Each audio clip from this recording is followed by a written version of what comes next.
his house. You know, let me tell you one thing, as our leader said, that the restoration of Biafra is the most tedious job. People don't understand this. Many things are fighting against us. It is the last miracle in this planet Earth. Our people should be at alert. Do not be a tool in the hands of our enemies.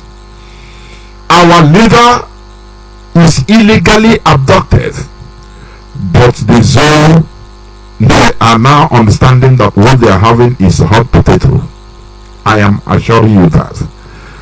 Some people will come out, start talking one to the other. Oh, what is the deal doing? What is this and that? Let me tell you one thing. As our head of directorates have clarified on yesterday's broadcast, there are many things that are going on underground.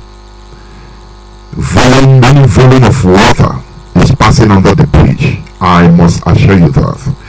Without wasting time, I will pray before going to the members of the Directorate of State.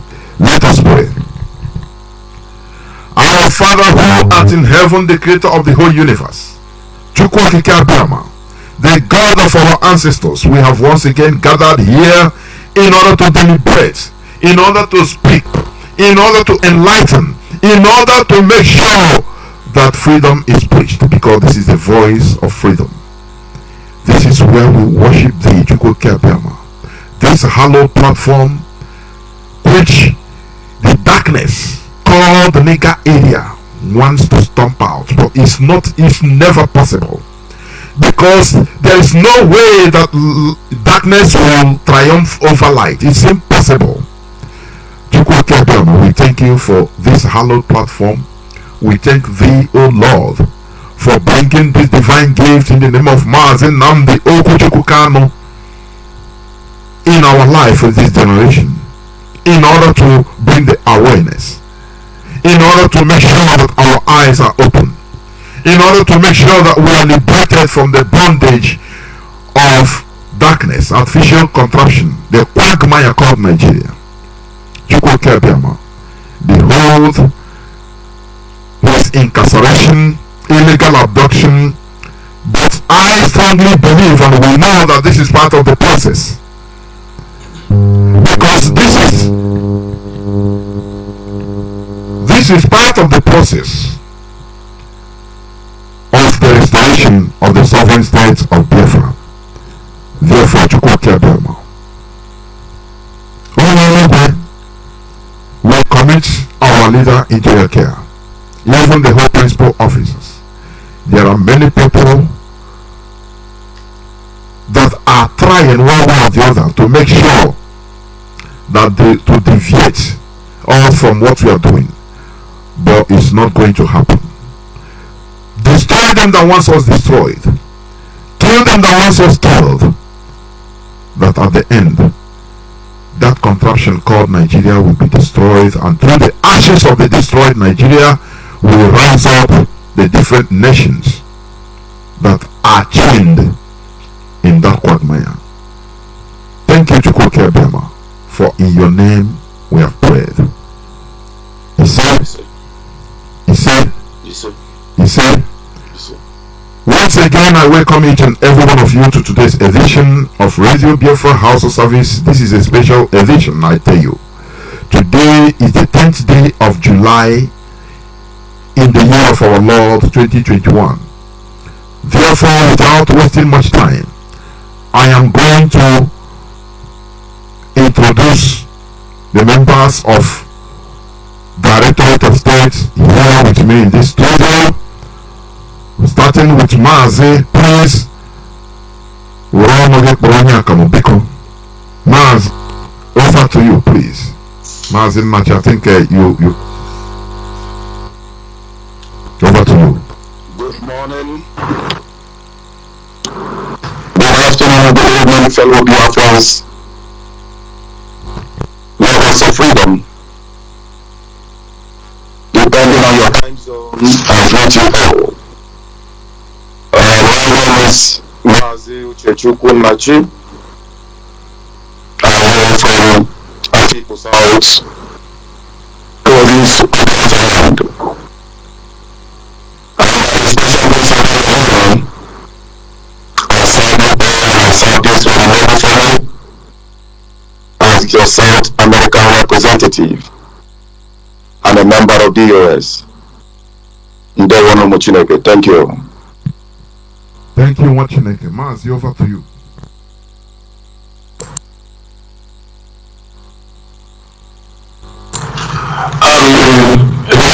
Jonathan, good evening. Fellow Biafrans, fellow comrades, friends and lovers of freedom, my name is Mazi Chinasanworo. Mazi Chinasanworo is from Obingwa. Obingwa is in Aba province. It is a pleasure this evening to come to our people at this critical stage in our struggle to clarify certain things, educate them on the way forward, and they reassure them that Biafra is what we have come to get, and Biafra we must get. Thank you, Mazi. I am a member of the Directorate of State, and I am serving the people of Biafra as the Middle East Continental Rep. Thank you so much, Mazi. Thank you very much. Thank you. Welcome. Please, I don't know. I would like you people to make a preamble statement before we go on to the questions. If you have any preamble, please, the platform is yours. Over to you, please.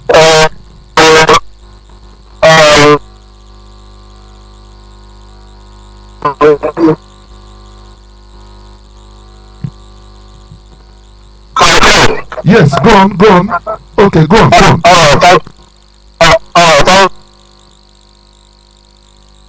you very much to all over the world. Mazi Jonathan, good evening. My name is Mazi. I'm reaching you from the Republic of Ireland.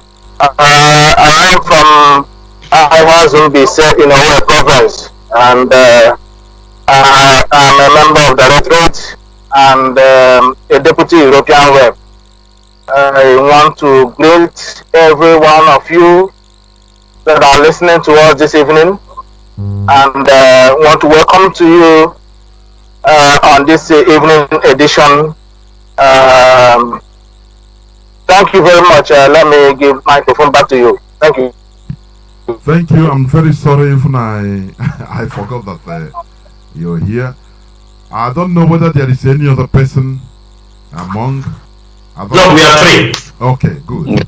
So, with the preamble, which I tried to talk about, please, I will like you people to clarify, first of all, during the preamble, the job and the work of DOS, Directorate of State, in IPOB, because IPOB is a movement. People they think it's just an organization. It's a movement that involves millions and millions of people. We have intellectuals, not intellectuals, I tell you. We have internationally acclaimed intellectuals in IPOB. This is a freedom fighting outfit meant for the restoration of Biafra. Restoration of Biafra is our number one cause. Do you understand that? That's why, please, I would like to first of all ask you people, please, to clarify to the public what is the work of the Directorate of State. Over to you, please, the platform. You can take as much time as you want in order to clarify this issue before we move on. Thank you. Okay, Mazi Jonathan, thank you so much. I hope I'm coming out very clearly, right? You are coming out crystal clear. Please, go on. Mazi, Biafrans, comrades, friends of Biafrans, like the question you just asked, what is the DOS? In short form, they call this governing body of IPOB the DOS, meaning the Directorate of States. The Directorate of State for the indigenous people of Biafra is headed by Mazi Chika Edoziem, and deputized by Mazi Tony Nzurumike. All are active servants for this restoration of Biafra. The Directorate of State, I will speak from the time this present Directorate of State got into power to govern this global movement. Inside the Directorate of State for the indigenous people of Biafra, we have our legal department. We have an officer who looks into the legal department, which is Mazi Tony Nzurumike. We have the religious department in the Directorate of State. We have the finance department in the Directorate of State. We have the department for the media in the Directorate of State. The Directorate of State also have department for students, both in diaspora and in Biafra land. We have a department that takes care of this and also looks after the elders in Biafra land, the elders of Biafra land. Also inside the DOS, we have the Department of Security and Intelligence. All these departments, they are all the departments that make up the Directorate of State. This Directorate of State comprises continental heads, comprises other people from other ethnic parts of Biafra land.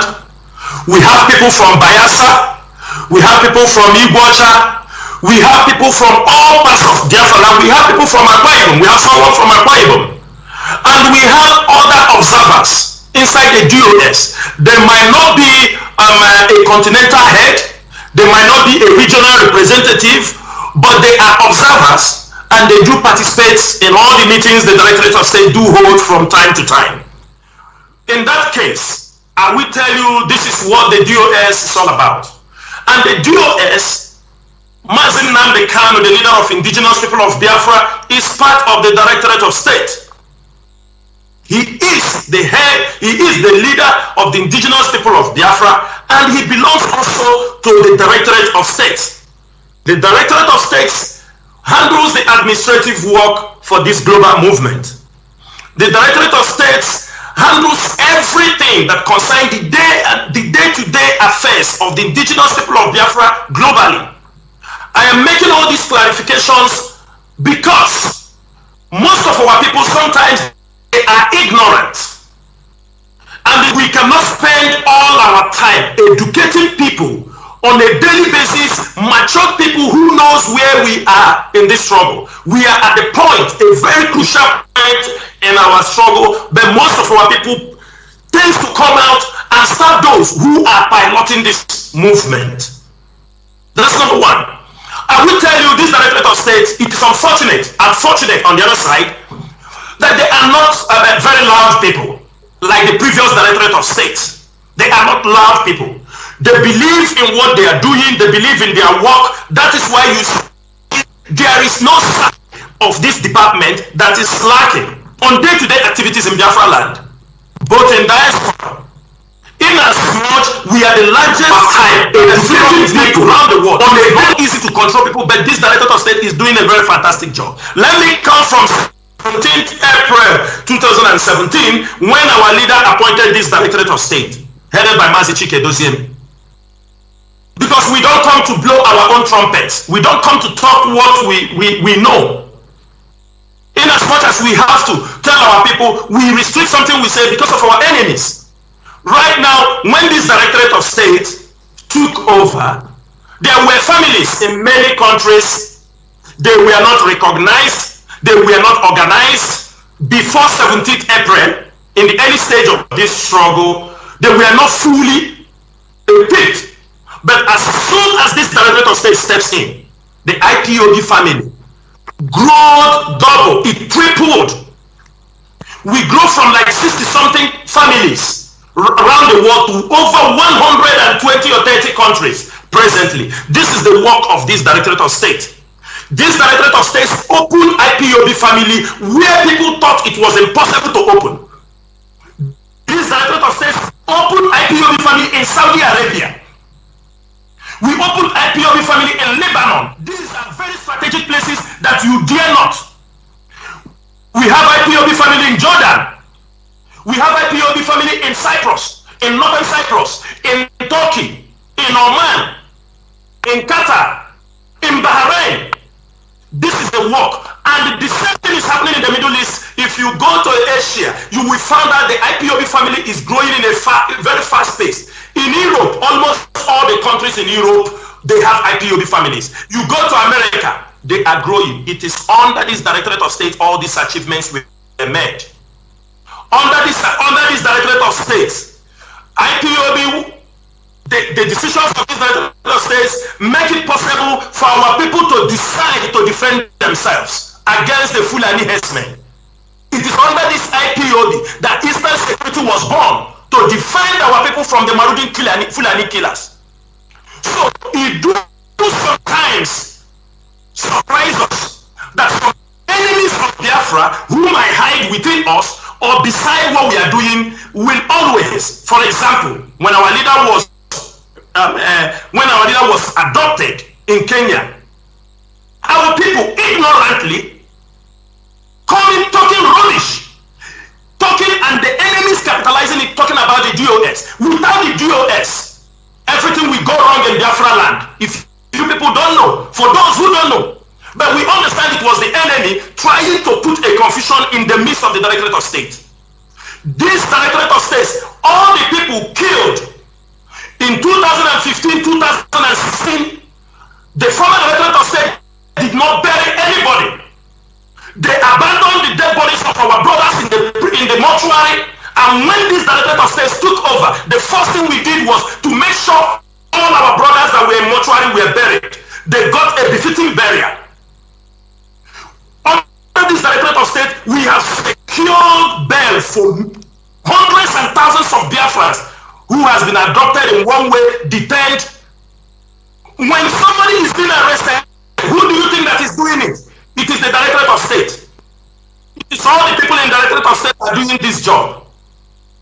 At this particular time, it is unfortunate that our people will come on radio to talk about and demonize the leadership because our leader was adopted in Kenya. To demonize this honorable DOS that have been working sleepless nights to make sure that you are safe in Biafra land. If it is not this DOS, most of you cannot be in Biafra land. If it is not this DOS, most of you can never sleep in your houses. When you hear anything, the fear of this struggle is the Directorate of State, led by Mazi Doziem, and the leader of this struggle remains Mazi Kanu. Sometimes I know to lead our people is very difficult. And I can lead one at no money help happy. Our people should be mindful of what they are talking on the radio. They should be mindful of what they are talking on social media, because we are at a stage. Unguarded statement can take away your life. Unguarded statement can bring a trouble that you can never in your life imagine. You are playing with the life of our people. Thousands have died in this struggle, millions have died in this struggle, and that is why we are standing, this DOS is standing upright to make sure justice will be given to our people. And I promise everyone here, if you think you can come out here to demonize this DOS, we will make sure, because it is only a tree that will be hearing that they want to kill him, and it will continue to stand there. If DOS put their satellite on you, I'm telling you, you will ever regret coming into this Biafra struggle. Whether you are an enemy, whether you are part of this struggle, whether you are a rumor monger, you will ever regret it. Thank you, Mazi. Thank you. Thank you, Mazi. I don't know whether any other person wants to say something before I continue. Thank you, Mazi Jonathan. Mazi Chinasa, thank you for that elaboration and details that you have given to Biafrans all across the world. We just chip in one thing here. My fellow Biafrans worldwide, wherever you are listening from, or you are a friend of Biafra, there is something we must take note going forward in this our struggle. the body, the organ, and the highest decision making of this noble struggle is the DOS. I repeat, the body, the organ, and the highest decision making of this noble struggle is the DOS, which we call the Directorate of State. Center mostly on administrative duties, which means everything that has been going very excellent regarding this very noble struggle has come out from the DOS. In there, you will begin to ask yourself, who is heading the DOS?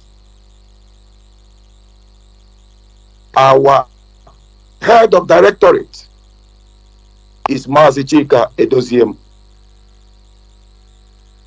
deputized by Mazi Tony Rumike. In then comes members of the DOS.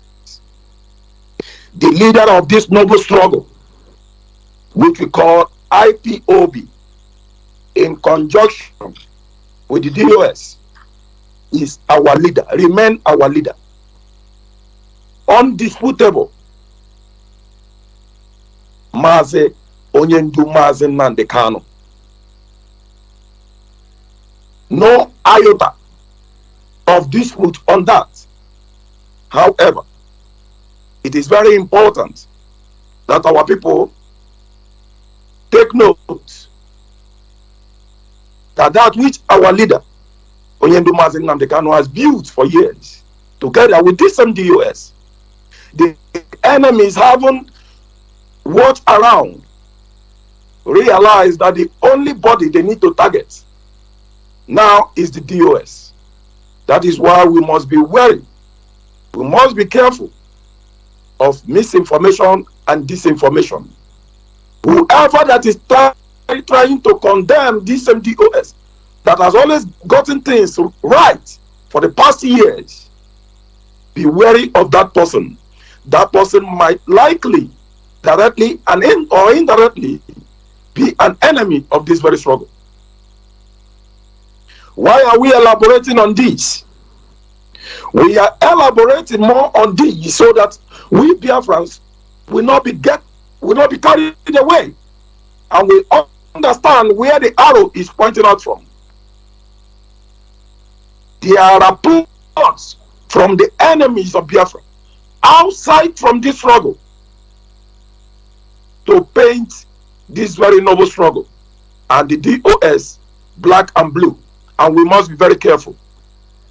If you are a disciple of our leader Mazi Nnamdi Kanu, if you are a Biafran in and out of you, then you must understand that DOS is the pillar of this very noble struggle. And whoever is attacking DOS want to destroy that which Onyendu Mazi Nnamdi Kanu has built, not just for our generation, but for generations yet unborn. I will stop here. We will elaborate more and discuss in details in the next few minutes to come. Thank you, Mazi Jonathan. I hand over to you. Thank you, Mazi Nachi. Thank you. Before I bring in Mazi Isaiah, please, I want to announce to the general public, you can go on in our live stream Radio Nigeria House of Service on Facebook, please, so that you can put in any question, because we are going to take, I'm going to take some questions from the public, which I see Radio Nigeria House of Service. Right from time, this is what we have been using, and there is a reason for that, because this is a house of service. So please go there. We are live and direct. Now you can write in or send in any question, although later I'm going to open the line for few questions to be taken. But before that, you have to go to Radio Nigeria House of Service so that you can send in any question. Now, I will bring in Mazi Aizayoba. Are you there, please? Over to you.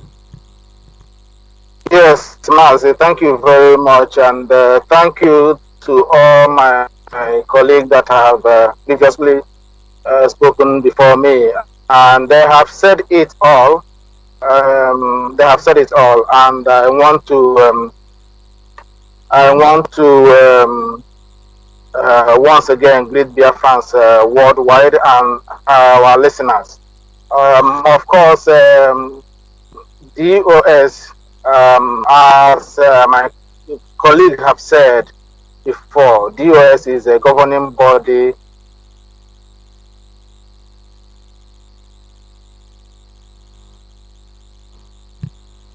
and also DOS have done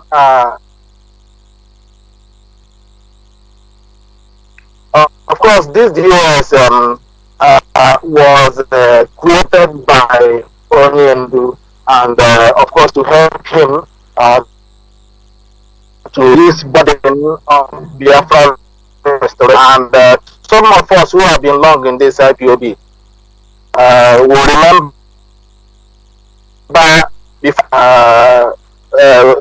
Council of Elders was there, which I don't need to mention. I don't need to mention those who were forced. And then after that, DOS was formed, and also everybody knows what happened before that, and also before we came in.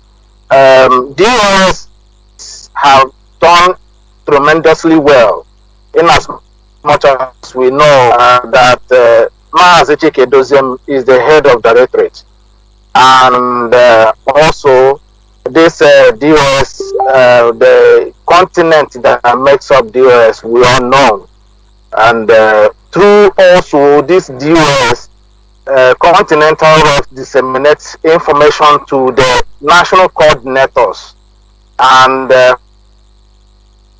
from national coordinators it goes to the zonal coordinators, and then to the members and to the general public.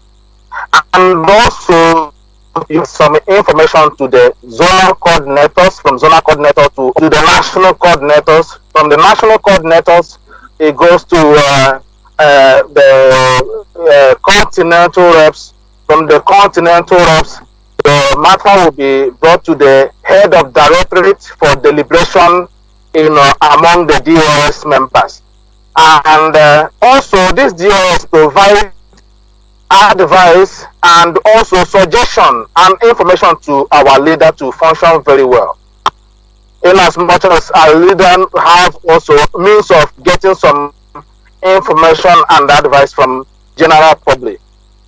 So DOS is also the leader of the indigenous people of Biafra, and the leader himself is also DOS. And so our people should understand the work of DOS. So if you're pointing too much hand on DOS, and also the question will still go back to you, what have you done, in helping, this DOS to function very well? Are you there on the floor causing more distraction and more confusion among the people, and then expecting the DOS to come down on the floor to deal with it? So there is a chain of command that also the DOS are guiding. It is up to our people to know that all this information and this structure are there for them to safeguard and protect this movement, and also to guide it and bring us to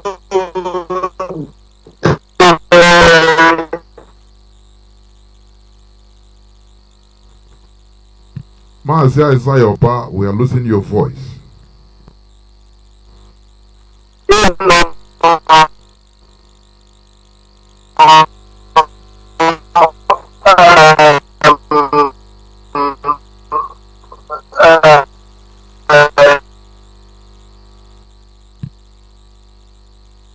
Mazi Sayoba, I suggest that you go out and come back. I mean, so that, because we are losing your voice, we need to capture every word being spoken here, please. Because we are losing your voice from your end. Because everything is crystal clear. I don't know. Mazi, can you still hear me? Are you there? Mazi Sayoba? No. We must move on, so that when he comes back, he will continue from where he stopped. Mazi, please.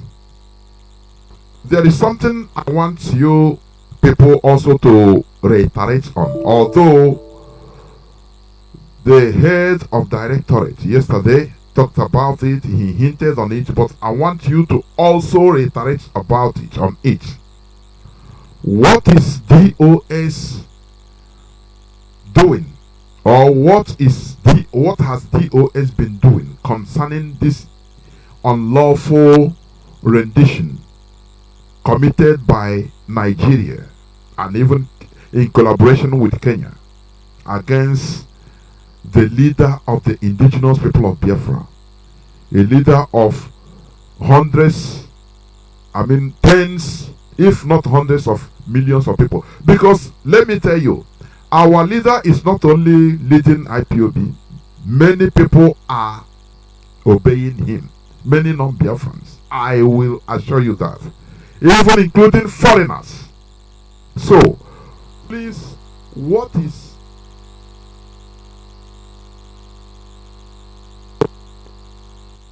concern?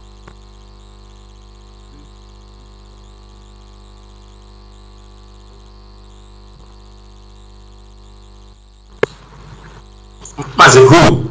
Me? Yes, Mazi Chinasa. Yes. Okay. Mazi, thank you so much for this question.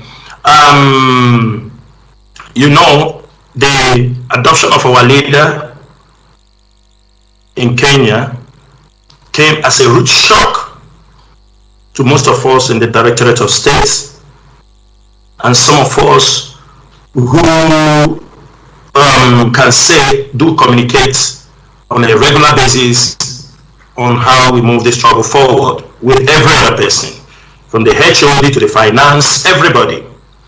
It was a shock to us that we wake up on that particular date, we found out our leader was already in Nigeria. Of course, there are a lot of questions to ask, and there are a lot of people who are expecting the DOS to answer. When we got the news, there were news that our leader was adopted in Brazil. I saw it at Archbishop Chukuma. A man who called himself a bishop was able, maybe I think that was the hatred he still have against our leader that makes him run so fast to put up that rubbish, just trying to blackmail our leader. Then another school of thought came up that our leader was arrested in Czech Republic and from Israel. Another school of thought say he was arrested in Britain. Another school of thought say he was arrested in Ethiopia. Even some DSS member was passing out such information. But as those who are in the leadership of this struggle, we don't take decisions based on what people are talking. It's our duty to establish the fact. The DOS went into serious investigation when we found our leader was presented in the court in Lagos, in Abuja. The moment we step in, our first objective is to make sure we got the story right, where our leader was adopted. On the part of his family, they were doing a very great job from the side, so, man, established as a British citizen. Before you continue, let me just let me ask this pertinent question. I know it will be in the mindset of people, so that you clarify it before you continue also. Which means, according to the structure of IPOB, it's not an obligation for DOS to always know the movement of our leader. Is it? Please clarify that place as much as you can, because I know many people, it will be in the minds of many people. Go on. Okay. Okay. So on what I was saying before, we tried to establish, the DOS jointly went into investigation. Our purpose and our objective was first to establish where our leader was adopted from. When we established the fact, we put out the hint there. We start telling people that our leader, I came to my Facebook, I dropped a hint that Kenya will pay dearly for what they have done. It was a hint I dropped for our people so that they wouldn't be able to be running around making speculations. But it's unfortunate that in this struggle, some of our people always forgot our platforms, our media platforms, the Radio Biafra platform on social media, Radio Biafra group, IPOB community radio, and all these platforms. That is where you will see the accurate information of what is happening in this struggle. Now, when we discover and they establish the fact that our leader was arrested in Kenya, we made it to the public. We led them to understand that our leader was arrested in Kenya without much details, because in investigation you cannot just say everything, whether you know it or not, whether you can just gaze. I understand our people were making a lot of fake audio messages, fake stories, trying to, and they don't know they were falling in the hands of the Nigerian government. Now, the DOS made several moves. Why did they deport? Why did they adopt our leader and handed him over to the Nigerian government? We realized that even in Kenya, some people said it is called extraordinary rendition. But for us, who are not that lawyers, for everybody to understand it, we say this is an unlawful rendition. Now, when we realized that our leader was adopted in Kenya and handed over, we tried to check, do Kenya have an extradition order from their local court? No. We have established that fact that Kenya do not have an extradition order to deport a citizen to a third country, because our leader did not go to Kenya with any Nigerian passport. Our leader have denounced his Nigerian nationality since 2000 many times on the radio when he was arrested in 2015. In fact, his passport expired in 2013. He has never renewed it. Now, we now realize also that Kenya do not have any law, locally or internationally, to extradite a British citizen, irrespective of anything, to a third country. This is what the DOS were trying to establish. If what they did is right, we can't just come on the air and start talking what we don't know. We need to consult the legal team, get advice from them, make contacts in Kenya, understand the true picture, because the government may be waiting with their blackmail, with what they want to say. So the DOS was working on a daily for 24 hours to establish few facts, and those facts are those informations you see that have changed the story. Example, what Kenya did, we need to understand what we are fighting against Kenya. That's why we put up a press release asking our people, and it is still in effect. The DOS asks all Biafrans, every Igbo Biafran, lovers of freedom, people who love Biafrans, to boycott flying Kenya Airways. We ask our people to do that. That is the only way we can show Kenya that what they have done. Kenya is always in the act of doing this. Now, the DOS continue to understand, why did they hand over our leader to the Nigerian government? There is nothing except a simple money. The Kenyan government was bought over, they were paid handsomely, and they handed our leader over to Kenyans after torture. Let me make this thing very clear, Mazi Jonathan. What Kenya have done is what they call the act of state terrorism. It is a declaration of war. If Biafrans, everybody know that our leader is like a sweet president, he's a leader of the people. You cannot arrest him and hand him over to his enemy. And according to the Kenyan law, you can't, even according to the law internationally, you can't extradite someone to a country where face possibility of being killed. So the DOS was trying to establish all these points, making sure we are in contact, with people to make sure we are on the right path. We want to establish the argument. Which airlines deported our leader? Was it a chartered flight? Was it a Kenya Airways? Was it any airline from Nigeria? Because any airline that have participated in that adoption will be brought to book. We will go to IATA and petition that airline that anybody flying in that particular airline is risking himself. Besides, Kenya is having their biggest customers are Biafrans, Ibos, people from the southern part of that confession called Nigeria are the biggest customers for Kenya Airways. And Kenya Airways adopt our leader, hand him over. This is a lifetime battle. Some of us will fight this battle, and the members of DOS, they are in collaboration that we will punish Kenya. We are not going to end in Biafra. Biafrans, Ambazonians, there is coming up an agreement that anybody from this region to the whole south of that confession called Nigeria will never fly Kenya Airways. These actions are all coming. Now, anything we are doing, one thing people have to know is that we are not new in this. In 2015, we have this problem. That's why we are so confident that nothing will happen to our leader.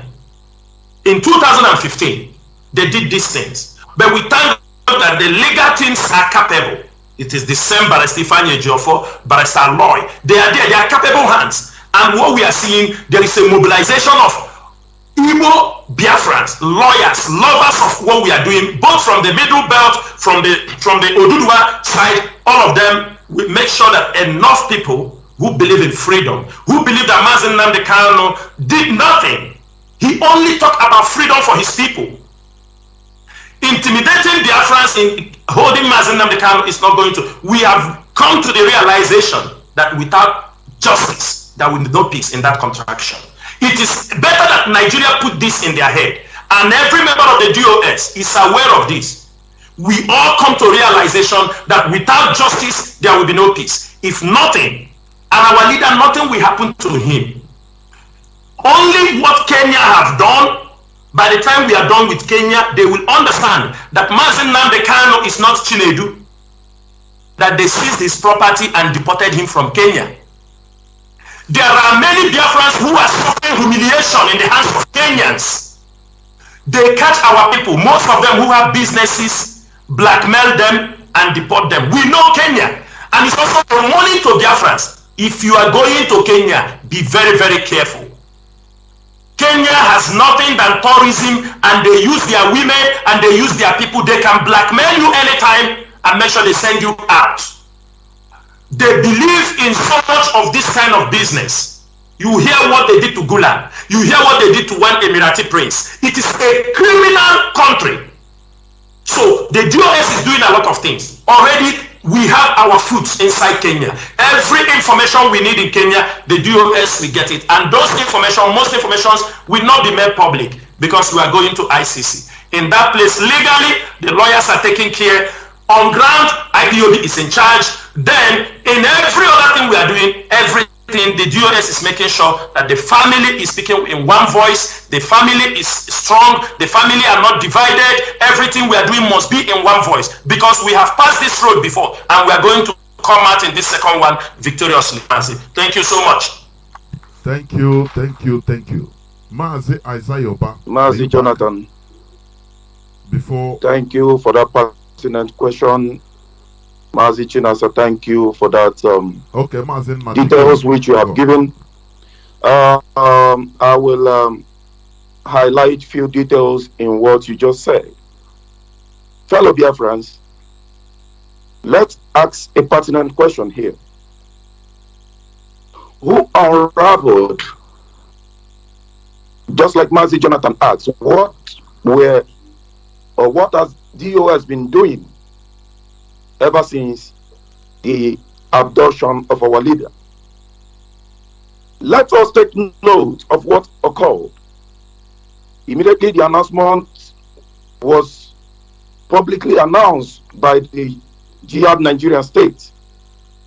Remember, they refused to disclose the origin of the abduction, the country of origin. Even before our leader had access to his legal team, they refused.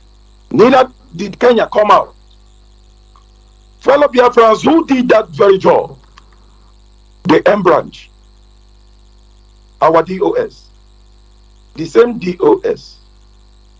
Let's not forget that this abduction was done in the secret. And then our M branch went into action. Having understudied the body language of the Nigerian state, and few minutes or few hours after the Nigerian state had made a declaration, a pronouncement or announcement of the abduction of our leader, the British High Commissioner said something on the air. No, it wasn't in Britain that Onyendu was arrested. Who did that very job? Who disclosed to Biafrans where our leader, the origin of the abduction? It was the DOS. We went into action. Why many were saying no? Why are we not getting information? No. If you watch very clearly how Western world, their secret service or their, for example, Department of State of America, they don't just come out to make announcements anyhow. They must have gotten their facts intact, knowing fully well that we in IPOB, especially this very noble and honorable man in the US, we don't lie. The last thing we can do here on the broadcast or in any press announcement is to give you any wrong details. That is why we preferred not to make any statements. Within those few hours, we went into action, gathering intelligence. Having gathered those intelligence, that was when you heard announcement was made by our head of directorate. Now, if we had jumped to what the zoo we are saying, oh, that our leader went to Czech Republic, he went to Ethiopia, he went to this, and they were trying to do what? Sell misinformation and disinformation to we Biafrans. But thank God for what Onyendu had been able to do for years with DOS. The M branch gathered those information and released a concrete information to we Biafrans. It was the DOS that did it. The M branch is in the DOS.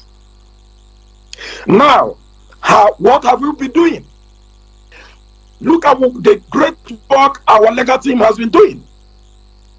The legal team, where are they? In the DOS.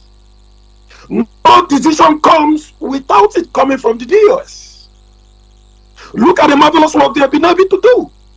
Ask yourself, why is it that the zoo is quiet? Why is it that the Kenyan government, after denying that no, they had no hand in the abduction of our leader, now they are quiet? They are refusing press interview from global mainstream media who are trying to question them on the illegality they have executed against our leader, who has been able to do these wonderful works. The DOS. Now, Mazi Jonathan, you asked a question, and you said,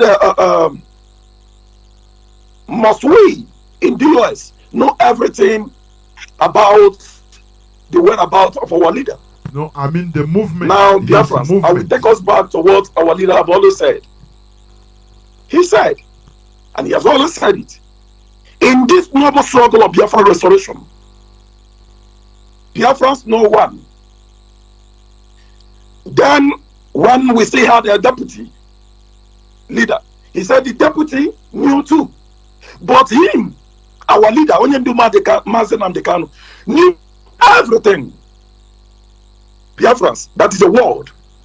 And that is why we cannot ask him every question or to know everything. If we begin to do that, then you yourself ask us, why are we trying to know everything when Oyendu have already said that him alone will always know or knows everything, and that is for a reason. And then I will stop here. Thank you very much. Thank you, Mazi. In order to continue, Mazi Jonathan, Mazi Jonathan, you are mute, please. You are mute, please. Am I? Okay, I'm sorry. I've been speaking. Oh, yes. So,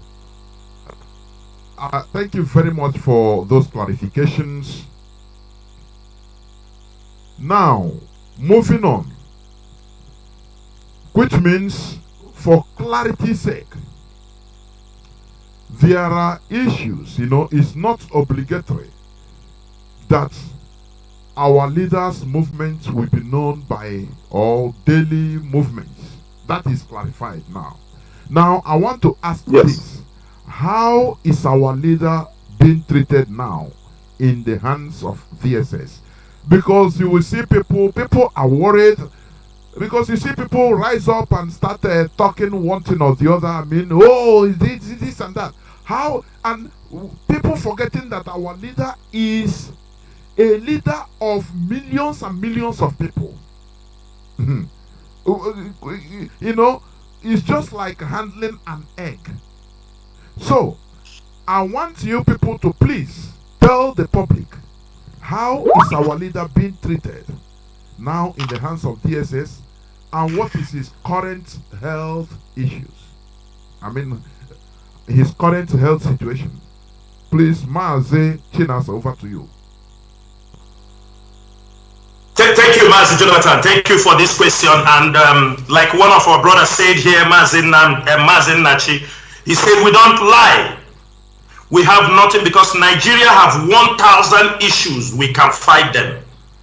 And before we started this program, I forgot to send out the greetings that our leader sent out to Biafrans. On Tuesday, the legal team had an opportunity to meet with our leader. And our leader gave out his regards to Biafrans around the world. He told us to march on. He told us to continue doing what we are doing, because he knows he have already established the structures that will lead us to the restoration of Biafra. That's number one. Number two, our leader, based on those who sat with him, the lawyer spoke to us over it. They said he's fine. Irrespective of that, he was having an issue, a medical issue, which will be handled, because we don't talk about medical issue. They said our leader is having some medical issue, which will happen, which will be taken care of. But I want to make this thing very clear. The DSS, Nigerian DSS, are not also stupid. We need to put this in our mind. They know who Mazi Nnamdi Kanu is. They know this is a leader of over 70 million people. They know this is a leader.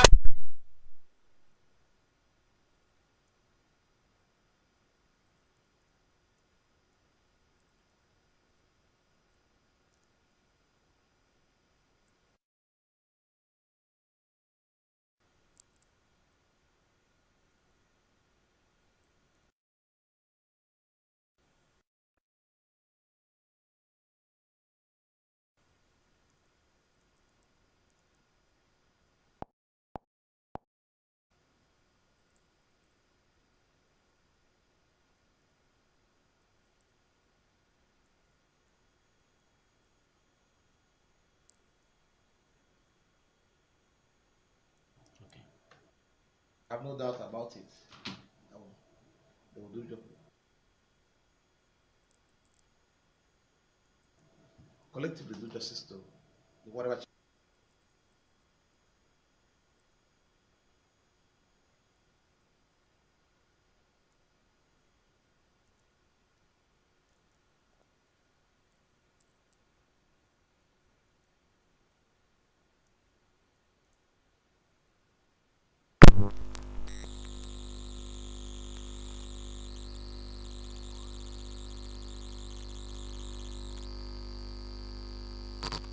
leader to remain in that there, because the more he's there, the more pressure comes from them. The more he's there, international communities will descend on them. So I don't want us to have this feeling that our leader is being beaten. They know they fear. Lawyers are meeting our leader.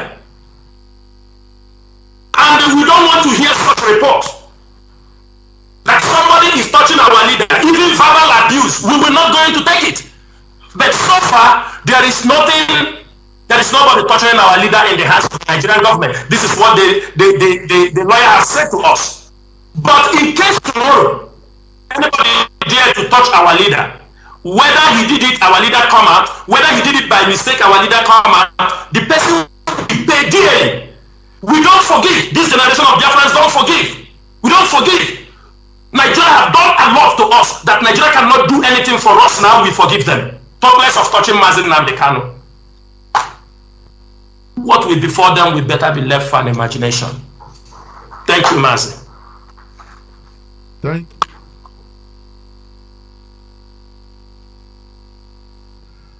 Do you have any other thing to say? Continue. You know, you were cut off rudely by network. Now the platform is yours also to make your statement. Yes, Mazi. Good evening again, once again from here. Thank you very much. Of course, I was rudely interrupted by the network. Well, here is not zoo, so I have to change some gadgets, change my position to be able to re-establish contact. I hope I'm stable now. I'm coming out very clear, hopefully. You are as stable as a horse. Go on. Thank you very much. Thank you. Let me just one or two things before I will summarize what I was saying before, and then I know we have moved on, and then come to the situation at hand, what is being discussed.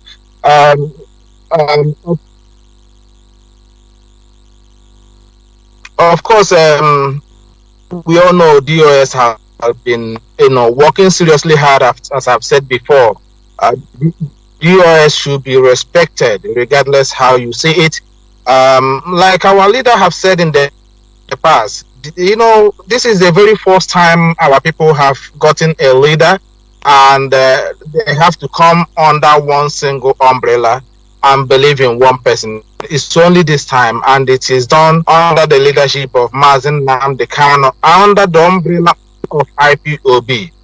And we should take that into context as well, that without us coming together and believing in the leadership of IPOB, it's going to be difficult for Biafra to be restored.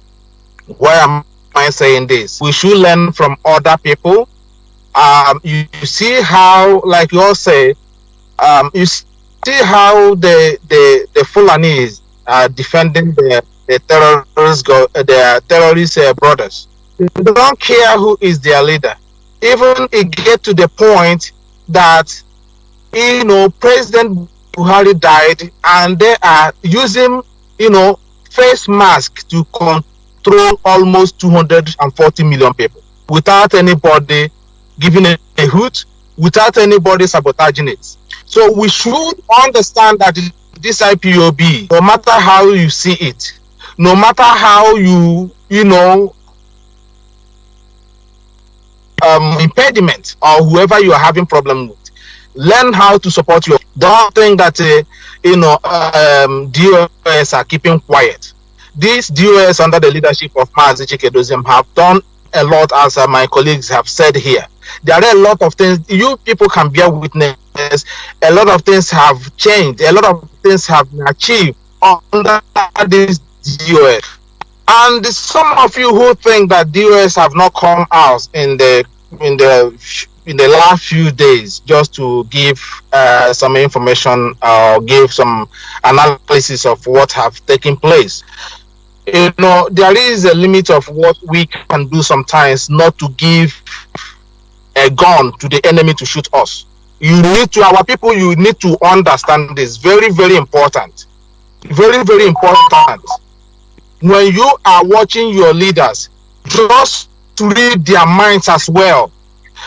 you need to understand we are not government yet. We are freedom fighter. And freedom fighter has models of operation. You don't just want to go out there and start yabbing and talk because you think that DOS should know everything. This is freedom fighting. There are some information we hold. We keep it just for safety, just to guide and protect the organization. And now, instead of some of you to understand that, some of you will be coming out and thinking that you can talk and you can blame everybody. Nobody is banning anybody from talking. Nobody. Of course, your concern, I believe, is genuine. Your concern is genuine. As much as you're concerned, so we are concerned about you as well for your safety. The work of DOS is to make sure that we coordinate, we protect this family, we guide it. This is the structure that is guiding this family. Without it, Onyendu cannot do. They kidnap him, and the DOS managed to keep the family together and to make sure that we don't lose focus.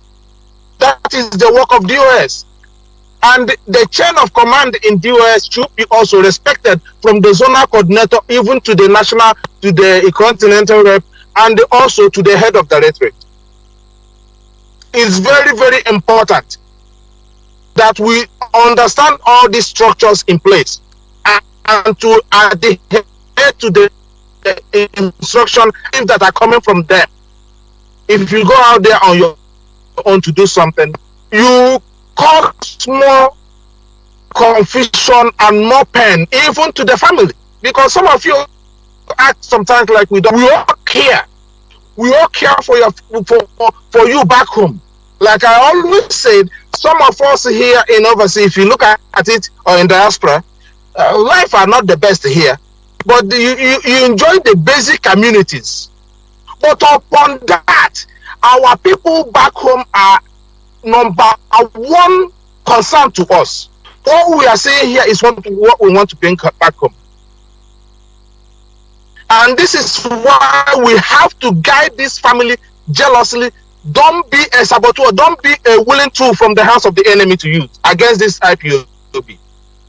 Some of you, they will tell you, go and attack Mazi, go and attack everybody. We are not trying to exempt ourselves from criticism. It's very important you criticize us. We know then we correct ourselves. But not on this case. There is something that you will do. You jeopardize the movement. What do you mean? Constructive criticism. Exactly.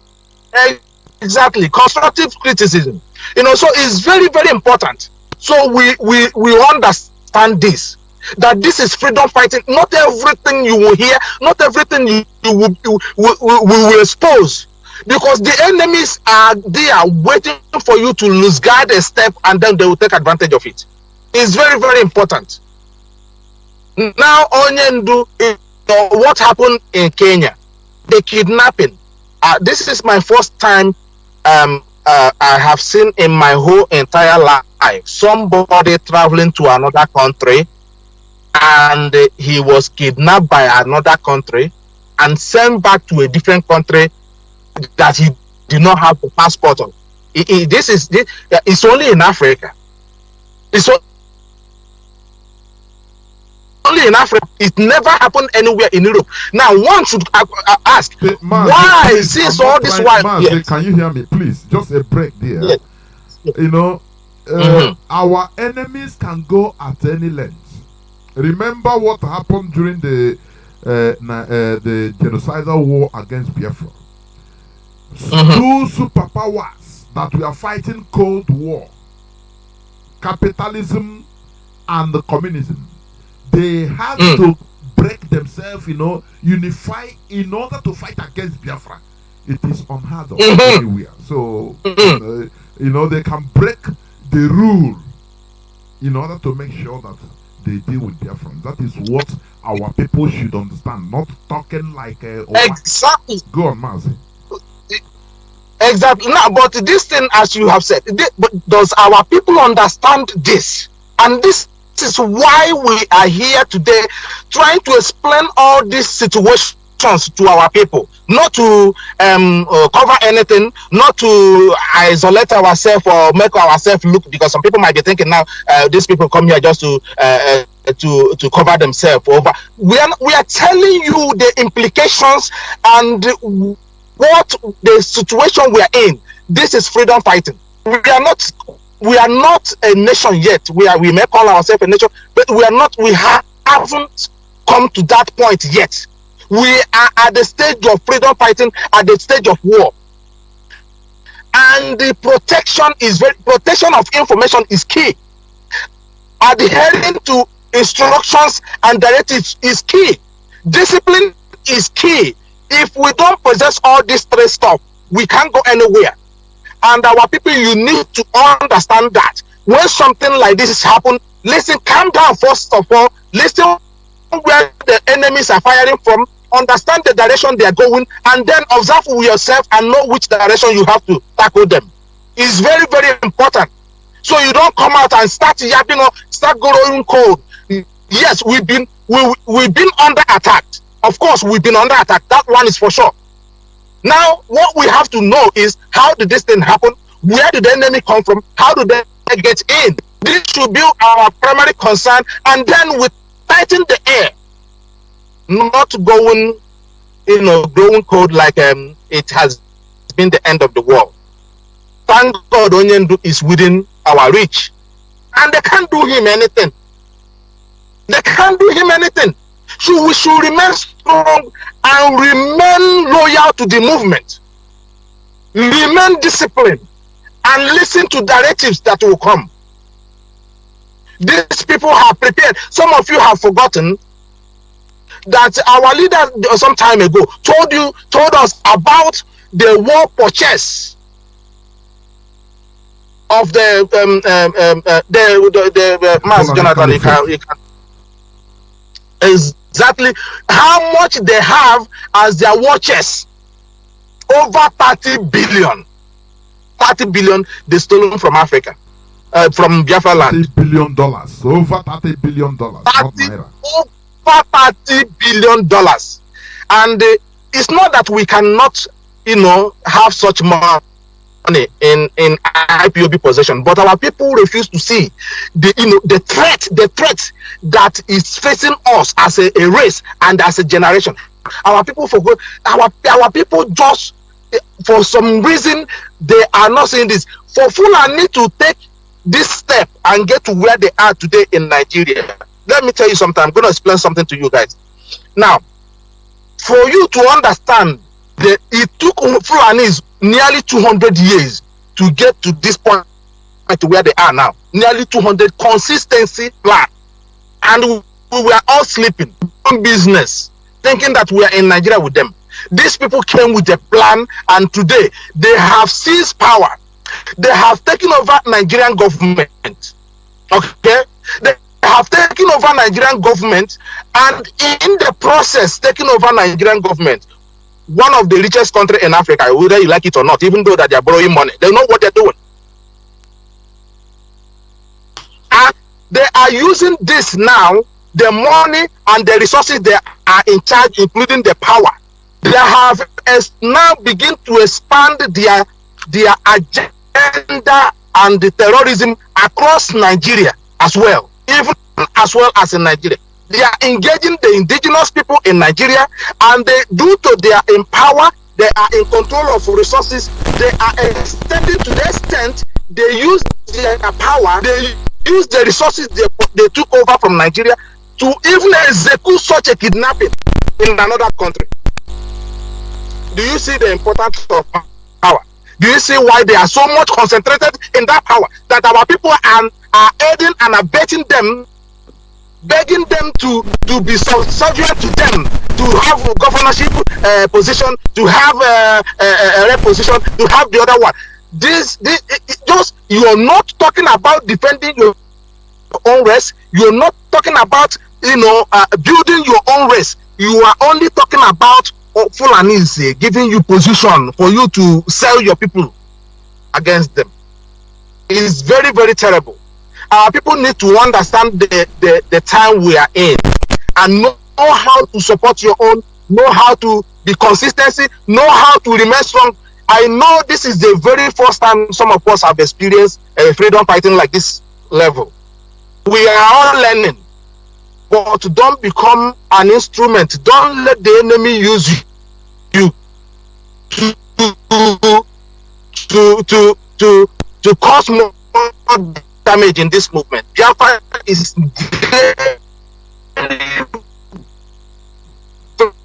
very, very close, more as you can imagine. So we will remain and sit down and make mockery and complain, and it won't change. Stand up and let's march on. Now, let me just leave it here and take other questions that will be coming from our people. Thank you very much. Thank you very much. I will be doing it, but I want to stress on something. You made a very big point in what you said now. There is something I want to also stress before we continue. It took the Fulani Caliphate 217 years in Nigeria in order to reach to where they are today, from 1804 down till today. So when you see, people start asking, how do they reach here? Because of consistency, for goodness sake. 217 years. When they were doing it, many of them are being killed. They were, different. All of them are walking towards one direction. And today, they are in charge of everything. Why? Because they have one focal point, one vision. Not now. Who are you to talk to me? Our people, one thing with our people is lack of consistency and discipline. And that is why our leader, right from 2013, 14, 15, he has been broadcasting, he has been hinting on discipline, consistency, discipline, because that there lies the key to success of a race. It's not when you do something tomorrow,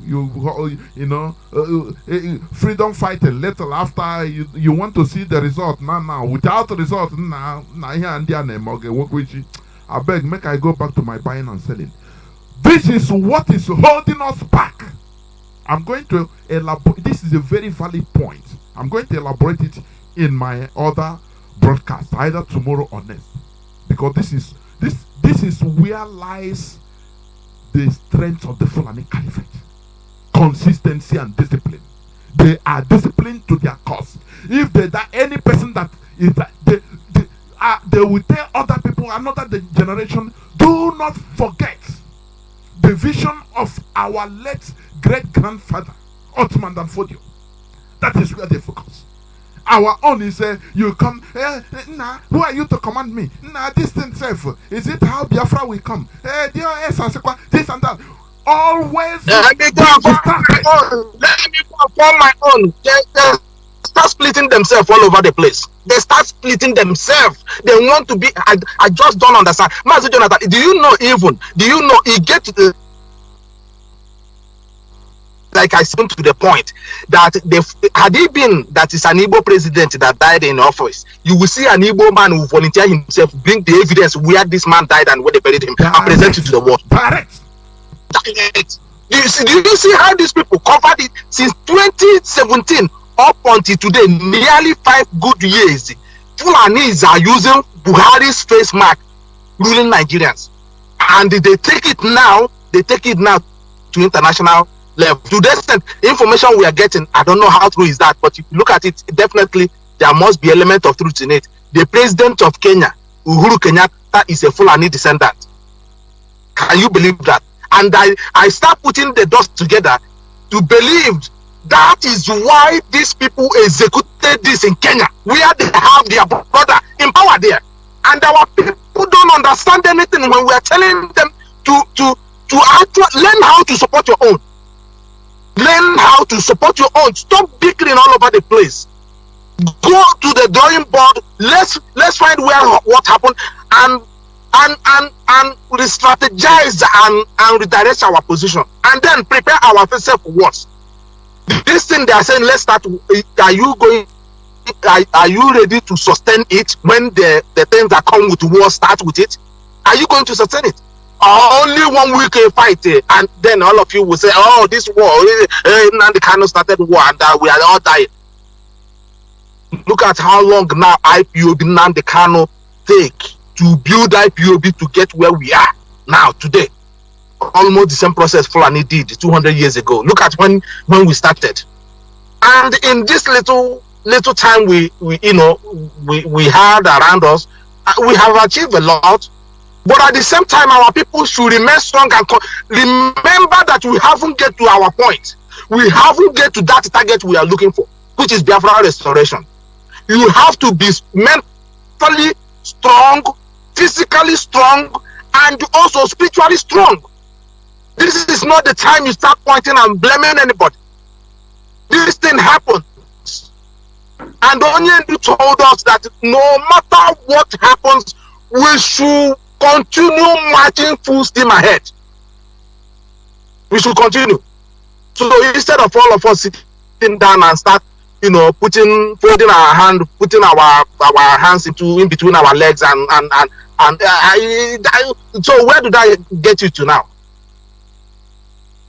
Mazi, let me just thank you very much. I just wanted to thank you very much. I don't know. I want to enter into another issue.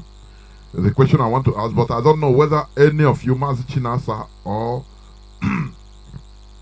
any of you have any other input. Mazi Jonathan. Mazi Jonathan. I just wanted to correct some impression.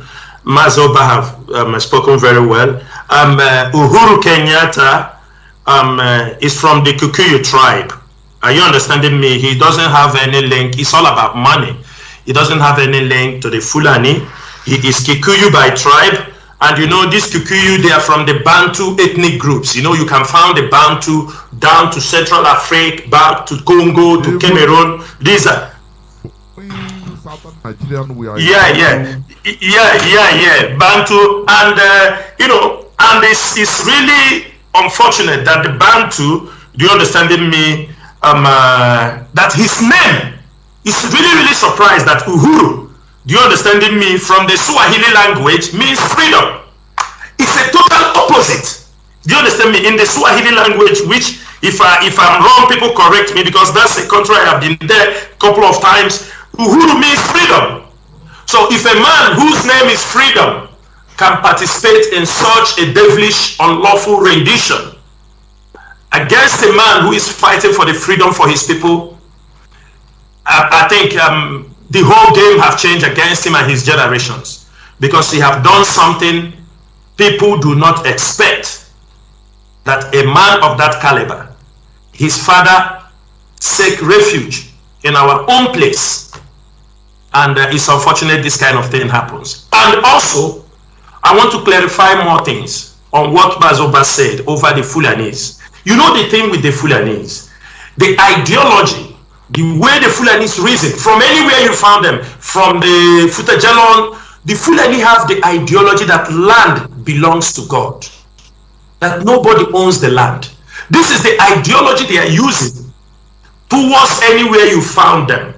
They do not want to accept that the land belongs to these indigenous people. This is how they were taught. They believe that anywhere they go, they take it, that land belongs to God. But I found that it's only in Africa, in West Africa, is where they are trying to implement, because they found out that people are here stupid. It's only in West Africa you found them implementing those things, because a Fulani man was talking to one of our brother in Ebony State. He told him he's from Ebony State. The guy told him, no, you are Fulani. He said, no, my father died here. For the fact that my father died here and they buried him here, now I am a Fulani. You can imagine that mentality. This is the mentality that they have entered our land.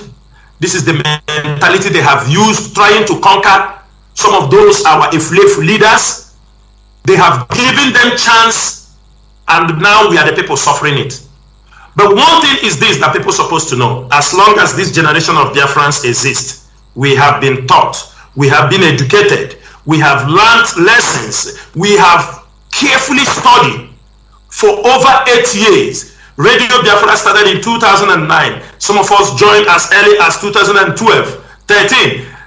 One thing people have to know, if it is a university, most of us have graduated, seek our masters, seek our doctorate, and even become a professor on Radio Biafra, online studies. Everybody who is an ardent follower of Mazi Nnamdi Kanu and a hardcore believer of this struggle supposed to know that this generation of Biafrans cannot be conquered by the Fulanese. That is the last thing that will happen in our generation. As Mazi Nnamdi Kanu have promised them, that instead for them to take our land, all of us will go down. And that is how it is. There is no changing of words. If they like, they can arrest our leader. They arrested most of our people. Send them to Abuja. We have every count of everybody. And we are not going to look for one person. Because they will pay. Even their next generation will pay. They should ask Germany, who participated in the World War II, when Adolf Hitler killed. They are paying for 100 years. They should ask Iraq, who invaded Kuwait. Iraq is paying for 100 years. That is what Nigeria will go through as long as this generation of Biafrans exist. Thank you, Mazi.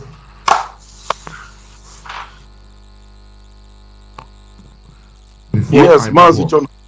Before I move Mazi on, Jonathan, thank you for calling on my fellow colleagues. Mazi Isaiah and Mazi Chinasa have spoken very, very well. You mentioned the state of health of our leader, if he's been treated very well in the DSS custody or not. This is our own ground. This is where we're standing on. Irrespective of the fact that we believe that they are pampering our leader very, very well in the DSS custody, as our lawyer said, and that they are not torturing him, but there is something they are doing. Mental torturing is not even allowed in the Western world. Let's go back to the fact that our leader was illegally abducted. He is not supposed to be there where he is. And then let's come to the medical report that came out at Kenya when the first test was done in Kenya. It was clearly stated that our leader had 13% swollen heart. On that basis, we are demanding our leader must be released by the DSS. The Nigerian state must release him on medical condition. Either they are torturing him or they are claiming not to be tortured. It's immaterial. He must be released. And then British. It is on this we are looking at the sincerity of the British. They must come out clear that they have no hands in this with action, demanding that the same way they adopted our leader illegally to the Nigerian state should be the same way the Nigerian state should fly him down to the UK for medical treatment. It is what we expect the British to do as a citizen of the British. Since they have now come out clear, stating categorically that Onyendu is a citizen of the British, now they must use their consulate power to attend to the medical need of Onyendu. First and foremost, we do not believe in the medical treatment of the Nigerian state. It is on this basis we are demanding Onyendu should be fly back to the UK, where he is a citizen, to receive medical attention. They might come out to claim that they are not torturing him. We agree. Okay, fine and good, because we heard from our lawyer. But Onyendu was illegally adopted into that very DSS custody. Therefore, we are demanding, based on that, the fact that there is a medical report that have come out clear that there is a 13% heart swollen, which is very clearly stated that the Kenyan government tortured him. The Kenyan Security Service tortured him. On that very basis, which Onyendu have clearly stated that they did so on the instruction of the Nigerian state. It is on this basis we are demanding that the British should use that very power that they have always used in fighting for their citizens. If they claim that they have no hand in what has happened to Onyendu, then they should summon the Nigerian state to do the needful. Fly their citizens back to the UK for medical attention. We saw what happened when the jihad kidnapped an American citizen to Niger Republic under the leadership, the presidency of Donald Trump.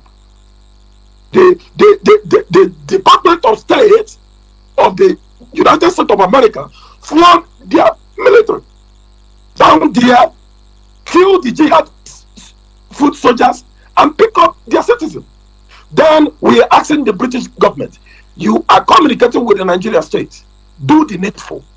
If they indeed claim that they have no hand in the abduction of our leader has a medical report stating categorically clear that he needs a medical attention. On that basis, we are demanding that the British should do the needful. Thank you. Thank you. Mazi, okay. Mazi Jonas. Yeah, let me just make one point there, please. You see, for me, I do not believe the British can come out to deny, because it was very clear that the Kenyan authorities know who Mazi Kanu is at the time of the torture, maybe when they realize. And I do not see, because our leader will tell them, I'm a British citizen, he's a bold man, he's a very brave person, he told them who he is. I do not believe that the British did not give a nod, because this is a high profile case. I do not believe that the British did not give a nod for our leader to be extradited or adopted and sent back to Nigeria. I do not believe that the British, they may deny, but I'm sure by the time we get to the court, with the competent lawyers we have, in one way or the other, they will be implicated. But in any way, I have not seen. Do you understand me? Let me give an example here, Mazi. There was a case that happened in one of the Nigerian missions abroad. This Nigerian, he came into the country with a British passport. Are you understanding? I'm giving you a clear case of what happened in this country where I'm living. He came in here with a British passport and he was caught in the airport with drugs. When he was being detained, the British ambassador went to the Nigerian ambassador pleading for him to go and meet the British guy, because the guy was born in Nigeria. He did not want to go. The British ambassador did not want to go for the case. Now, due to the incompetency of a Nigerian diplomat, he sent somebody going to represent, to say, yeah, this guy is a Nigerian, but he had British passport. And the Kuwait police told him, pop and play. They told him, do not come here. This guy came into this country with a British passport. Even though he's born in Nigeria, we do not care.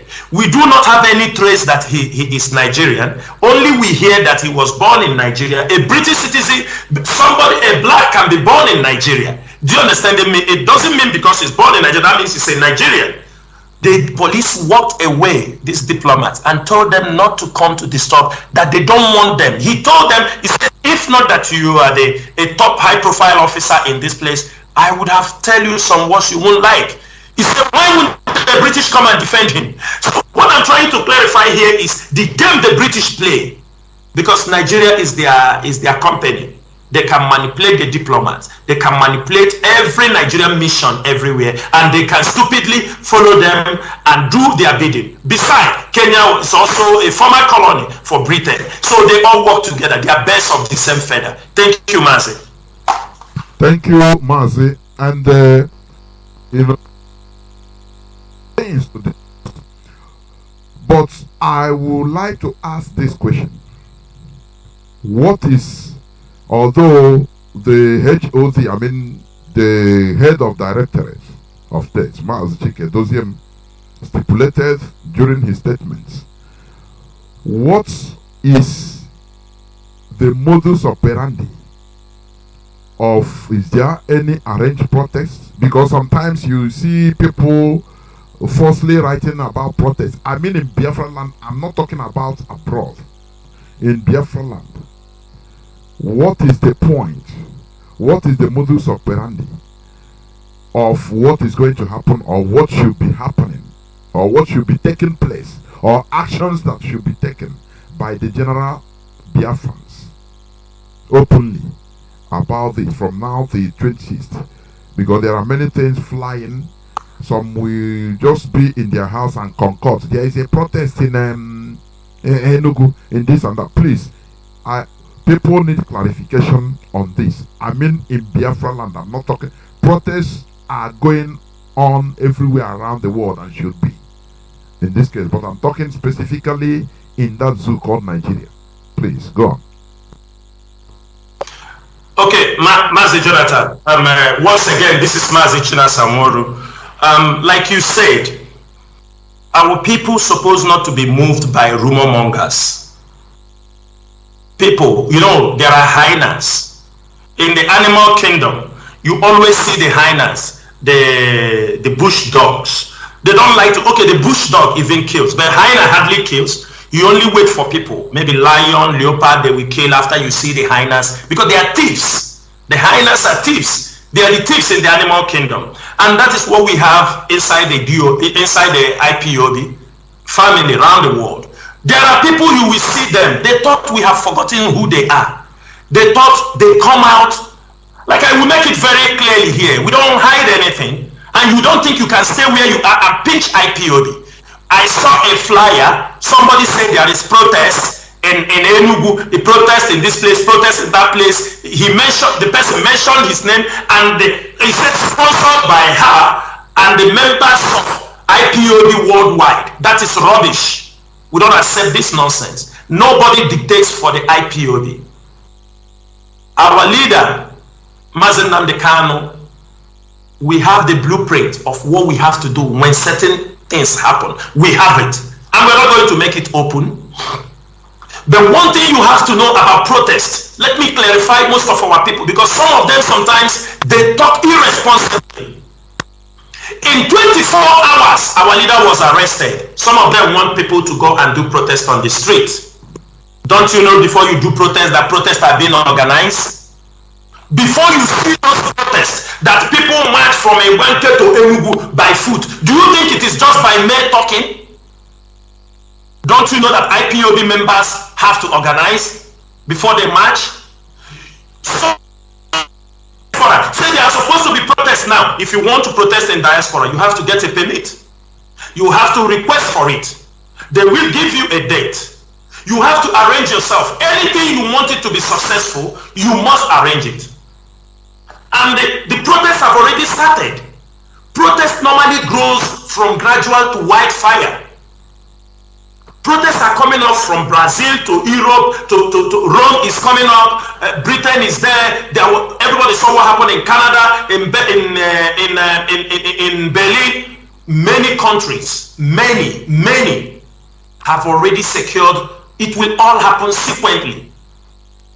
Now, our people don't see those things, but they go out there talking. And those who are talking, I swear to Almighty Chukwokika Abiyama, none of them is even an IPOB member.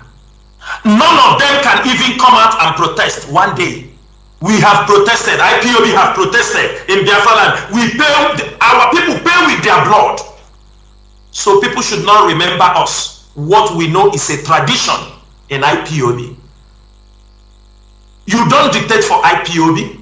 And besides, I want to make it clear, the time for protest in Biafra land has gone. Because I could remember years back when we protest, they said, oh, you guys just know how to protest, know how to protest. Then we pick up arms to defend ourselves. They start talking, NNAMDI'S have come to kill people, you have come insecurity in the southeast. These are all, do you understand me, bunch of fools who like to disorganize and destroy the freedom of our people. So therefore, if there will be protests in Biafra land, the instruction will come. We have a way. We never announce our protest on the radio. We never announce our protest on telling people come out for this place. No, that's not what we do. It's not our tradition, especially in Biafra land, especially at this critical point, because what they are waiting for is to say come out for protest and our people will be gunned down. We are already defending ourselves. What we have to do in Biafra land is to take our land block by block, break by break. This is what we have to do in our land. There is nothing to protest. And I'm making it very clear also for those politicians who are thinking they have arrested Mazi Nnamdi Kanu. If they come out for protest, we kill them. Sooner or later, many of them will take their bags to Abuja. If Mazi Nnamdi Kanu did not come back from Abuja, if Mazi Nnamdi Kanu is not being released in Abuja, they won't live in Biafra land. It's a promise.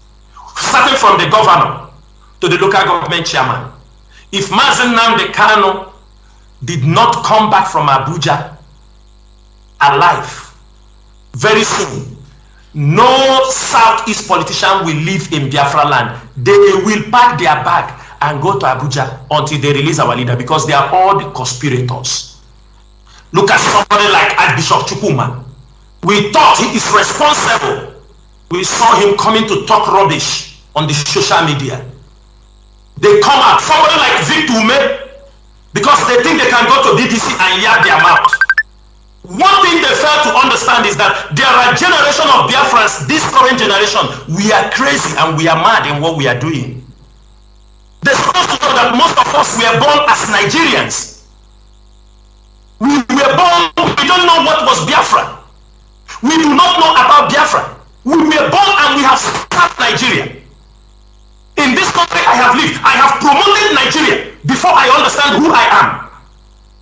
None of us were born a Biafran. There were people born Biafrans like Mazi Nnamdi Kanu. But most of us, that is the question Nigerians and those governors and all those conspirators in Biafra should be asking themselves. What have persuaded these kids, these men, these young people to be talking about Biafra? After 50-something years, you try to crush them and they still rise up again. I grew up without knowing what was Biafra.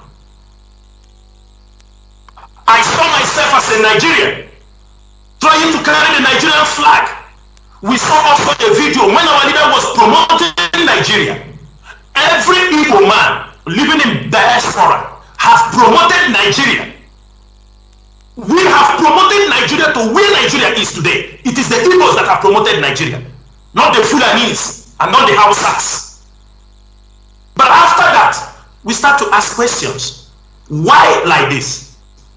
Why are we being treated like this? Why are we being manhandled like this? Why is it that we can't come to our home and have peace?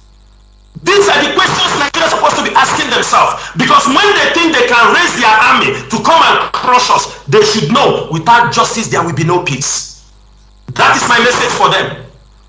Everybody must get ready. In Biafra land, if we are going to protest, the directions we go, we have our channels. It's only only a message from the Directorate of State, headed by Mazi Chike, only a message that will be dropped just in the forum. It will go to the grassroots of IPOB and they will wake up and see the whole Biafra land up in flames. We do not come to the radio to pronounce the protest in Nigeria. But what we're asking people, as our leader is going to the court, we hear there are people who want to go. You are free to go out and witness. That's all we can say.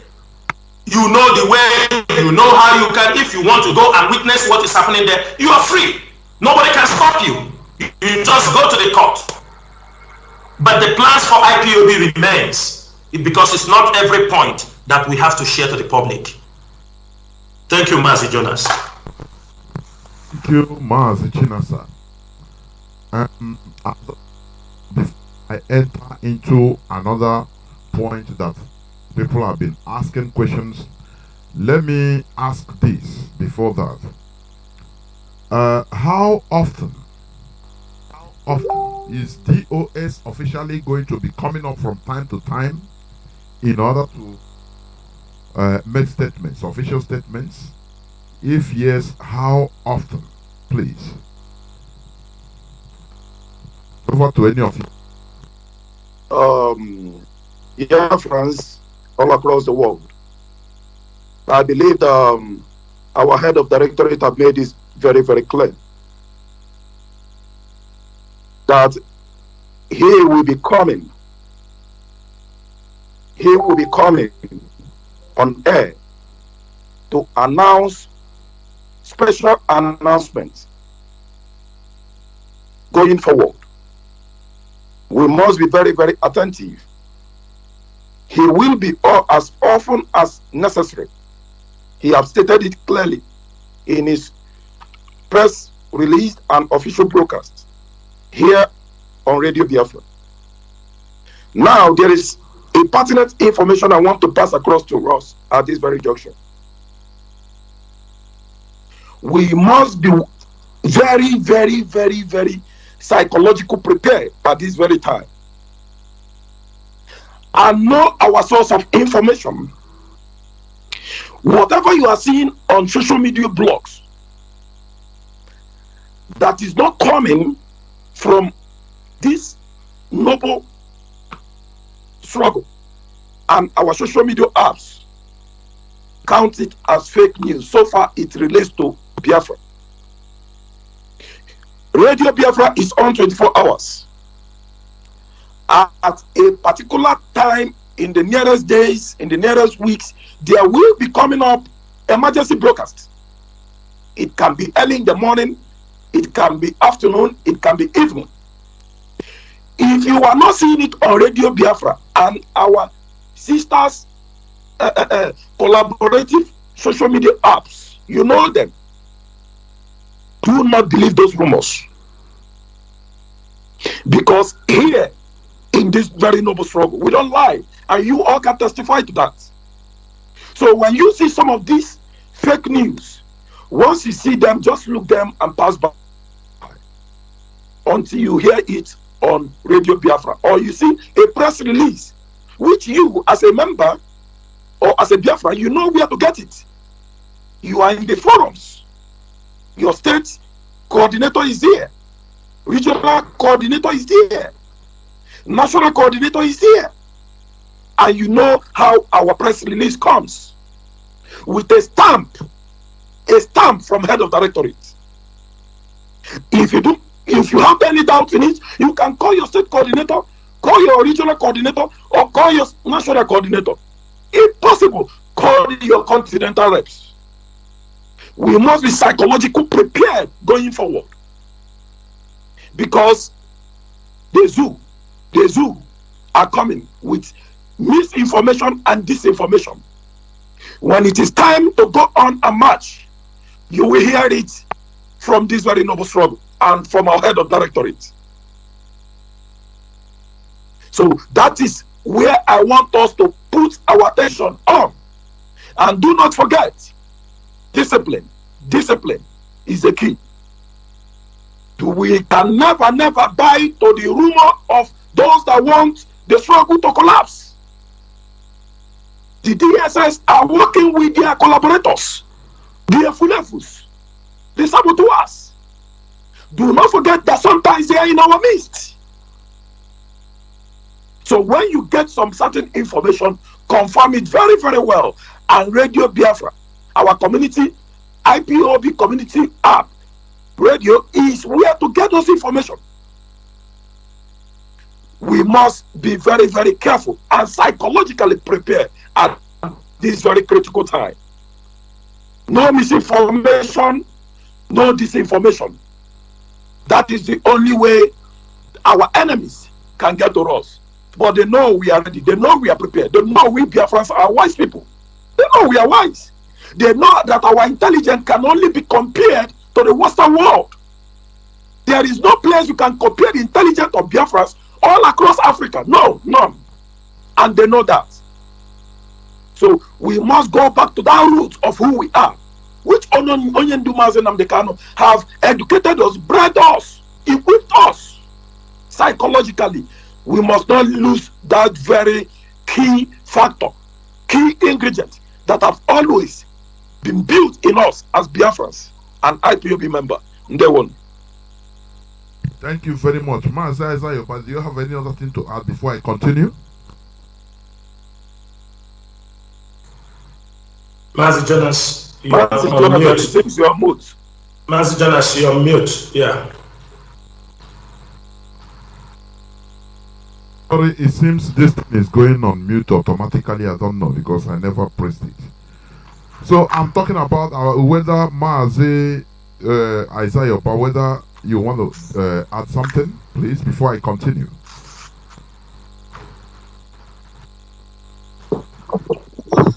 Yes, of course. What we are saying here is what will help us to get to our destination, isn't it? And how our people should, follow information. And according to the question you also asked, how often our members of, directorates of state will be coming on air to at least give information. Of course, head of directorate, like my colleague have said here, in one of his last broadcasts, he said he stipulated it very clear to our people that as long as the situation have somehow got to this way we are saying it now, he will be coming from time to time to give a kind of guidelines. If you, of course, that is very important that our people will know that our head of directorate will be also coming from time to time, because this time there must be a guidelines, there must be a kind of information directives from the leadership of IPOB, so that our people will be well guided at this critical time, because we are at a very precarious time that we need to pay attention to. Of course, source of direction and the information is very, very key to what we are doing. Pay attention, know who you are following on social media, where you can get your information. There are, some good, reliable platforms in which you can get some valid information on what is going on the recent development. We have reliable principal officers you can follow out also. If you don't get it, from live when the information was dished out, you can follow. Mazi Chinasanworu is here. Here, Mazi Nachi is here. Head of the directorate is also on social media, Facebook and Twitter. You can also go through the DOS at Real DOS Twitter handle and follow it, and you can get some reliable information from there. Please, but mention that Twitter handle. Mention it slowly so that people will understand it. At Real DOS. Mention it. Yes. At Real DOS. No, it is at real _ IPOB DOS. It is DOS. at real _ IPOB DOS. That is it. Yes. The at is real, not the normal that is, but the abbreviation.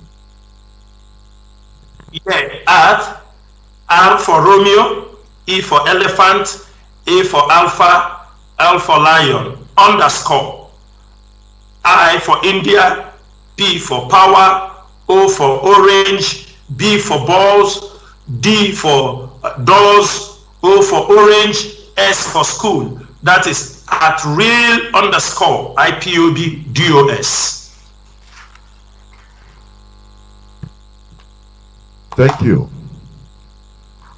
Mazi, exactly. Concluded, because I want to go into another issue. Yeah. Of course, that is the information, the areas our people can obtain some reliable information, and also principal officers are on ground as well. You can contact them, reach them if they are available, ask some information that is not too clear to you, and and we pay attention as well to make sure that what is coming out, we are listening at the same time, going the same direction, not building confusion all over the place. That will not help us. unity is strength. So we make sure that we stick together and look after each other, make sure that information we are getting is well disseminated, so not to be going on social media and then taking whatever that is coming out from there. Like you all know, DSS is the additional fake information, and they are the one that actually published the one that Onyendu is coming live on air the other time, and some of you could not even follow some principal officers or hierarchy officers to confirm that information. People start sharing it. At the end of the day, I don't know who you have to blame on that, because our Radio Biafra is here, to pass some information if Onyendu is coming live on air. But those things are misleading information that some of you are not paying attention to. That is why basically we come here today to explain things in detail so that we can also be guided in what we are doing. Thank you very much for the time. Thank you. Thank you very much. Okay. Let us go to this issue. There is this issue of Mazi Simon Ekpa, because he was granted a slot in Radio Biafra platform. Now people are misinterpreting it. Even Nigerian newspapers and others are now saying that Mazi Simon Ekpa have replaced Mazi NNAMDI'S. And you see some even Ipob believing this crap. Sometimes I don't know. I say, I start saying, how did our leader Onyendu Mazi NNAMDI'S reach to this extent? How was he able to even be patient for people like this? People that have, some of our people, it's not an insult, but some have fish brain. Any slightest thing, they jump up. People that you think that they have common sense, you see them start misbehaving. So please, Mazi Chinasa, Mazi Nnaji, Mazi Isayoba, I need clarification on this, on what really happened, and how has everything been blown out of proportion about Mazi Simon Ekpa being granted a slot on Radio Biafra, this platform. And even ashamedly, I should say, I saw a caller earlier on during the time of Mazi Peters. Even when he was talking it, that caller, I used to respect him, but when he's talking this, I become ashamed even of myself. Why the rumor going on? Why shouldn't we DOS come and make a statement? I say, when Ikechukwu Onoha was given a slot to be speaking on Radio Biafra London, was he announced on air? Oh, this man is coming now. He just came on and started broadcasting. Likewise, each and every one of us, our African rep, Terry Nemi, the same thing. Why will this one be an extraordinary issue? And you see people that are supposed to know. Oh, sometimes I say, no. If it is me, I cannot have the patience of Mazi NNAMDI'S. With annoyance, I will just stop everything, kill everybody. Because people that are supposed to know, sometimes you see them speaking like babies. I'm telling you. Please, Mazi, please, you people should clarify, shed more lights on this issue about Simon Ekpa every week. Go on. Yeah, Mazi, thank you so much. I do not know why this issue have generated so many things. It is not something we're supposed to talk on radio or to discuss on radio, but they say desperate diseases require desperate remedies. Yes, our leader gave an information to create a slot so that he will join other broadcasters on radio. And it's as simple as that. That is why, our people like things to, unnecessary these things. When this message was passed, is supposed to go the channel. We have the director of media, IPOB media, who is Mazi Foreman. This message is supposed to go to him. He is in control of the radio, everything we are doing in the media. The message is supposed to go to him. It is the DOS. It is to show that some people do not have even respect for the DOS. They do, because if they found that they respect this group of people, they would do certain things they are doing. That is why we urge everybody who want to join in this struggle, who want to contribute. It is good, very, very good you look before you leap. This message comes to the Directorate of State, and it needs to be handled before it is published.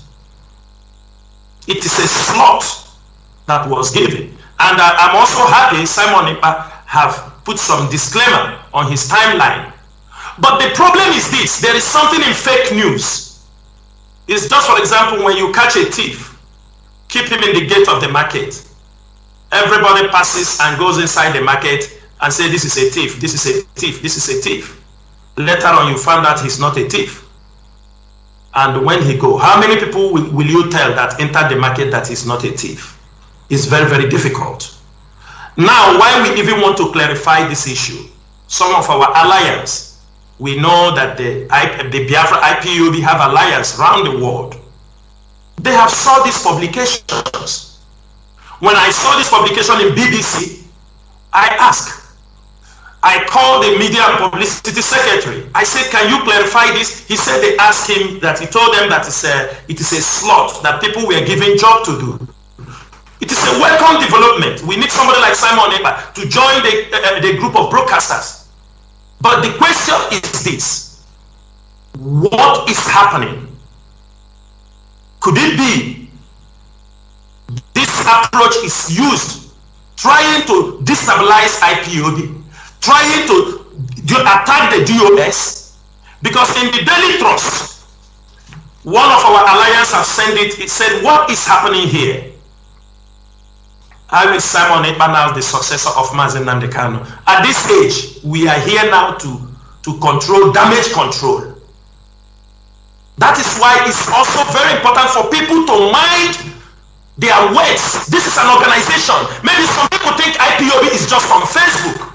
That is what is happening, all these things. And we are not going to. We have faced this fight before.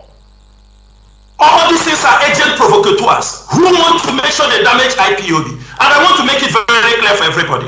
Our leader was arrested in 14th October 2015. He stayed in the jail till April, till around June or July in 2017. He spent 1 year plus. Throughout in the jail, this DOS was taking care of this family. We fought all the battles on the ground. Inside this struggle, our leader, when they came to kill him in his father's compound, where they killed over 28 people of our men in his compound, our leader, we lost in touch with our leader, only to see our leader after 1 year. During this 1 year, this DOS was handling this struggle. During the 1 year of his absence, the moment he reappeared, he started his diplomatic moves. That is from 14th September 2018. Then 19, 20, COVID put everybody down, and today he's also being adopted again. I know there is a mission, there is something good coming for this struggle. But so what I'm trying to say is that everybody carrying this rumor, carrying this information, you are not helping matters. You are part of those destroying IPOB. You are part of those destroying this struggle. You are part of those making sure that this struggle will never see the light of the day. And this is all in Nigerian frontline newspapers. The time we are going to focus to do what we're supposed to do, we are doing it to explain to people what the painful part is. From members of IPOB, top principal officers, are sharing this nonsense, talking about let us say congratulations. What nonsense? Is IPOB a tea party? This is a global movement in over 150 people. Is it because some people are not coming on social media? The problem our people have, they think being a leader is those they see on social media. When they see somebody dress, what they are using to qualify a leader is somebody who come on social media and talk. That is why they can be able to carry all this nonsense, all these craps, trying to play down what IPOB is. Let me repeat. We have only one leader, Mazi Kanu. Whether in the prison, whether in the DSS custody, whether in the hands of the Nigerian government, we have only one leader. And his name is Mazi Kanu. And we have only the leadership of the DOS, Mazi Chike Doziem, deputized by Mazi Tony Zurumike, Chukwemeka Tony Zurumike. Anybody who do not wish to take order from this man should go and pitch his tent somewhere else. IPOB is an organized movement. You can be outside. You don't know what IPOB is. In this global movement, let me restate again, for those who do not know, maybe you are outside talking, you don't know how IPOB take care of wounded people. You don't know how IPOB bury all the people that are being killed by Nigerian government. Simon Ekpa is given a slot to be part of those broadcasting on a radio. For the fact that he's given a slot does not make him the deputy of Mazi Kanu. It does not make him the director of Radio Biafra. It does not make him the secessionist of Mazi Kanu, his successor. So let us get this point straight, so that we will not spend our time. In case, let me repeat again, in the Directorate of State, we have our medical department who takes care of all those being wounded, killed. We have welfare department who looks after those who were come out from the prison, the people that were being treated and all this. We have them. We have our legal team. We have the security and the intelligence. We have the students, religious, administrative, finance. What else are you talking about? You are outside POB. You are talking rubbish. And it is very painful that those inside IPOB does not even know.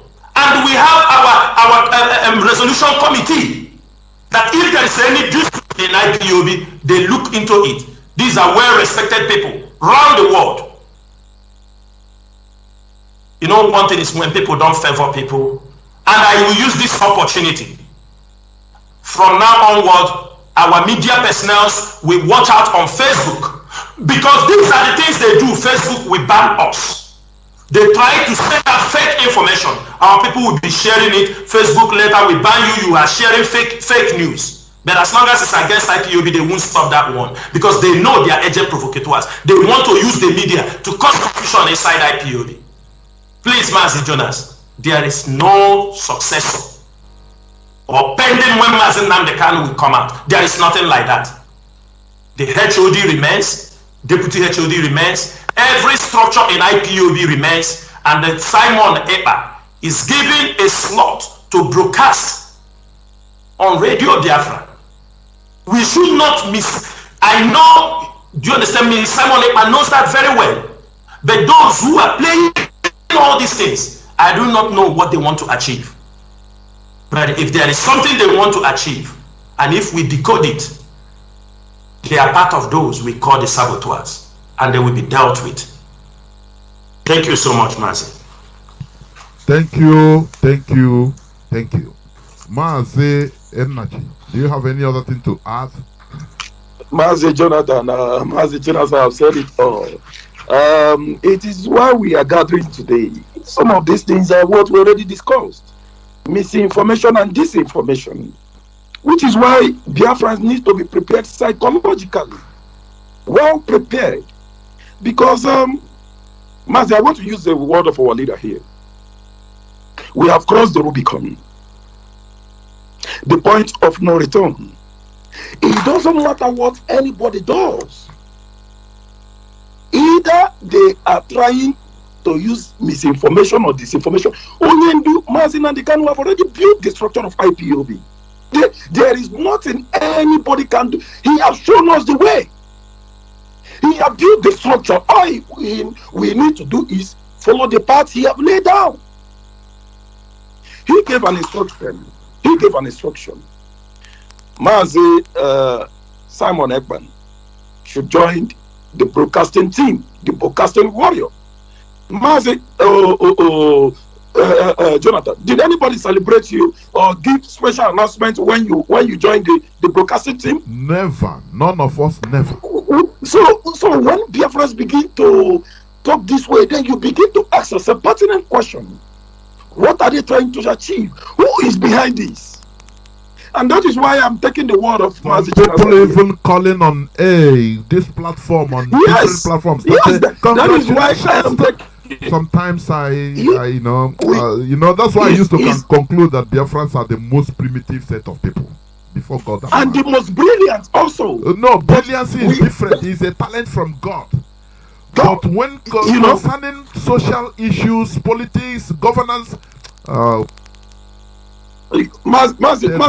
look at it here. We become distracted. Look at it here. That is why we are ready at this very critical junction. What Mazi Chinasa Nworu just said is very critical. Our M branch, we enter online. Because now we need to begin to feature out the online saboteurs. Let me put it that way. The online saboteurs, hidden. We need to start fishing them out and give them the Biafran treatment that we are known for, the IPOB treatment.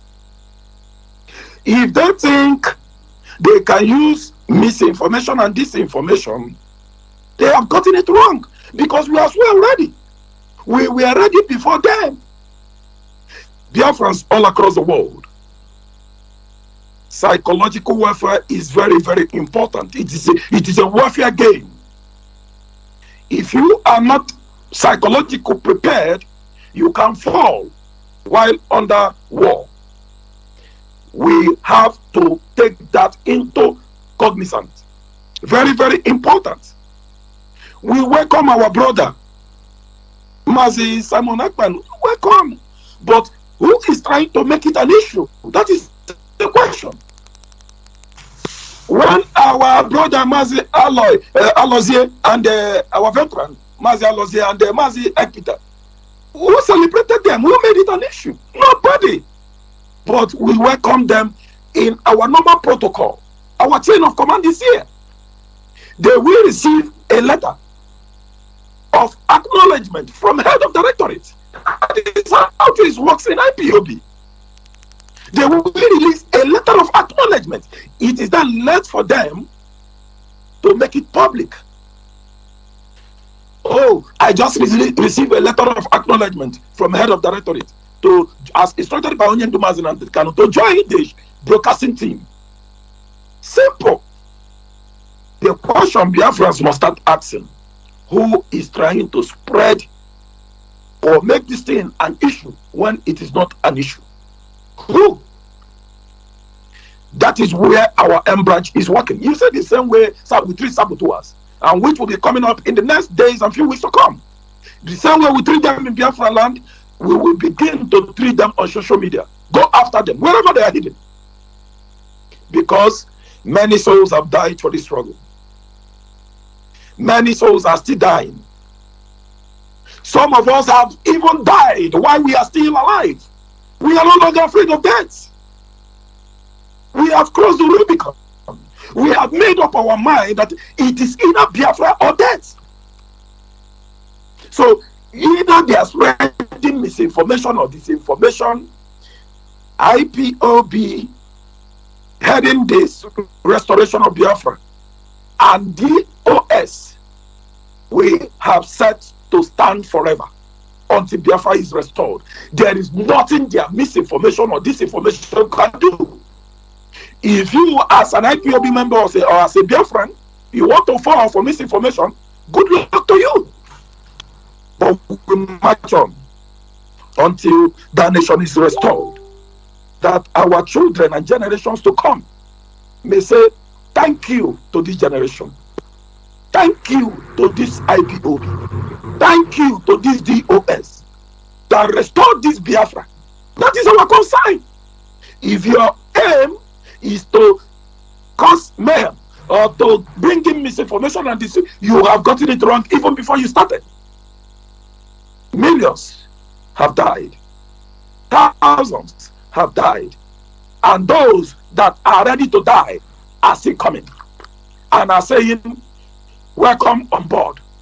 We are not afraid of death. That is why I use the word of our leader. We have crossed the Rubicon. You don't use misinformation and disinformation anymore. It doesn't work. Try another thing. We welcome our brother, Mazi Samuel Ekpan. Welcome. We believe you will get acknowledgement from head of directorate. And that is all. That is how it functions. That is how it functions in IPOB. No other way. Thank you, dear friends. Mazi Jonathan, over to you. Thank you, Mazi Nachi. Mazi Isayoba, over to you.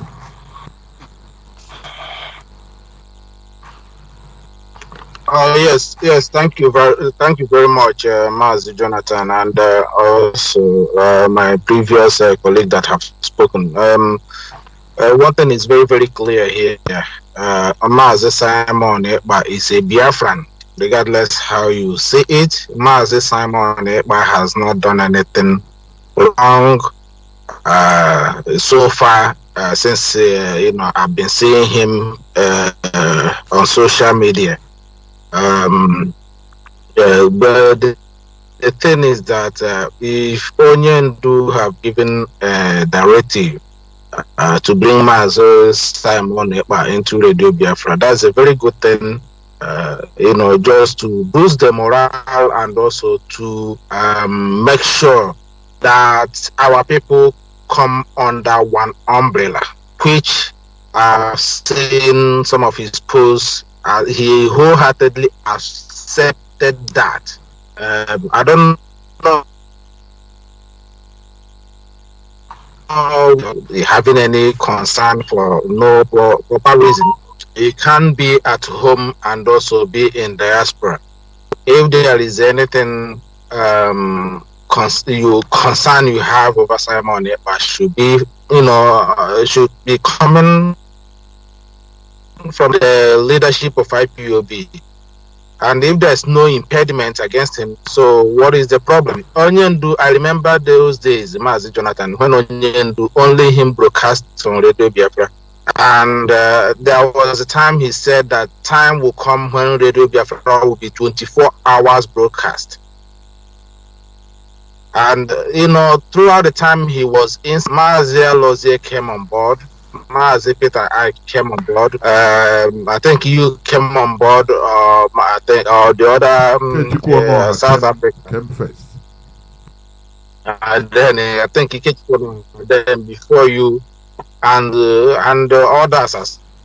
And also we still haven't, go cycle we haven't made the cycle of the 24 hours zone for broadcast. Still has that no one is talking on those slots. So Mazi Simon Ekpa coming in, still there's still another gap. Mazi Simon Ekpa can be also be promoted given any position in IPOB. He's a Biafran. I don't understand the concern people have, just for him to come in and also though that will be speaking from one platform and from one voice. Very simple thing. Our people are prognosing where it's not necessary for them to be prognosing. Our enemies, we're all here. If there is anything that we feel that is abnormal, of course we call for concern. There are people who have been in IPOB both on radio that are not here today because they, for some reason, they didn't do well, and they are no longer here.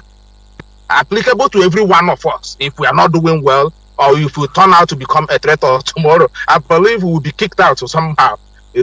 So that is something that is for everybody in IPOB. Everybody, being an ordinary member, being a coordinator, being a principal officer, being once you turn to a tiger in IPOB rather than to channel your enemy against the enemy, you'll be kicked out. So this is something that faces every single one of us. And for now, once there is no threat, to what we're doing, or someone posing any threat for now. We shouldn't have any. We are all Biafrans. We want people to come in once they are, they are genuine. We welcome them. We need support. We need contributions. We need ideas from, talented Biafrans all around the world. So please don't isolate yourself, making IPOB like, something of one or two individuals, or people are sitting on top and then you don't want any other person to come around. Biafra is a multinational, ethnic organization. We have people from all clans of Biafra land, and we want them to come on board. Those in Ishekiri, in Igala, everybody, even if you are available, indicate that you are available. I believe they will find a space for you. So this is all I have to say in that. No, there is no cause for alarm. Everybody should, focus on the enemy, and those who are talented, who are made themselves available to serve in this, noble cause. Please allow them and accord them every support that they need, so you don't become a stumbling block for them. Because if you turn to be a stumbling block for them and they fail tomorrow, then you blame them. And you thought so, but you're the one that caused the reason why they fail. You see, we cannot be, giving the enemy the ammunition to shoot us. So please, it's very, very important our people pay attention to something that is more concerned and things that are not really relevant or adding up to what we are doing. Very, very important. That's all I have to say in this. Thank you very much. Thank you very much. Thank you. Mazoba, can I give you a response? I think you went out of context here over talking about those who don't want to stop people not to participate. That is not the case. That is not what we are discussing. What we are discussing, I'm sure you might have seen the publications. Have you seen them or you have not seen them? Have you come across them? Have you seen the daily post? You have seen few of them. So you would have understand where I'm coming. You would have seen. Yes. Yeah. Go ahead. I wish you would have gone back, see what is reported both in BBC, Daily Post. Do you understand me? The headlines that have been there. So you will be very, very specific on the question Mazi Jonathan asked, because what he's trying to ask, nobody stops anybody not to come on radio. We have people from the River Rye area on the radio. One of our brother from the Ipob area is there on the radio. We have another person, Tami Nemi, he's on the radio. So talking about stopping people to come on radio is totally out of context. What we are saying is this, that a slot was given to somebody, which the person accepted, and that slot has generated a lot of issues that he is now, a Radio Biafra has been handed over to him, that he is now, go to many publications, you see where they talk about that he's now the director of Radio Biafra. Then you go, they also, even though he have debunked them, which, that's what we are talking about, people spreading fake information. He knows it is not true and he has debunked them. And the Daily Post also went online to write about Simon Ekpa being the successor of Mazi Kanu. These are what we are trying to debunk. Nobody stops anybody from coming to Biafra. Nobody stops anybody not to broadcast. But we have an ethics. We have the way we work. If you don't show, I'm coming. If you don't show people how we operate, people take you for granted. In IPOB media department, there are certain principles. We know, all of us know what happened to us with George Onibe. We know what happened to us with Uche Mefo. We know what happened to us with Clifford Irania. Let me call their names. They said once bitten, twice shy. Inasmuch as we do not want to be spanked the second time, we are just trying to be careful. We do not want those kind of issues, because people will call on radio. We are talking about fake informations. Mazi Jonathan have told you here, come to the radio tomorrow. Listen, people will be calling here to send congratulations. People have called me, why don't you send congratulations to this guy? This is what I'm saying. And this is what the topic we are talking about. We are not talking about IPOB is vast. Nobody can cover IPOB. Nobody is sitting on top of to ask for IPOB. What we are saying, it is very wrong for fake information to disseminate from my back. Likewise from you. Likewise from every other principal officer that is kept on a high esteem. We should know what we are doing. We should know this is an international, the world is watching us. They want to know how we function. I don't think that somebody will go on Radio Biafra now, logging on to Radio Biafra without the permission of Chukwu, your former. I don't think anybody will go on BTV, logging on Biafra.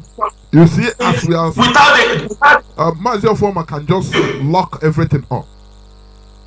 Mazi former can lock everything up. What we are saying is this: the door is open, but this world may be very, very rough. But in the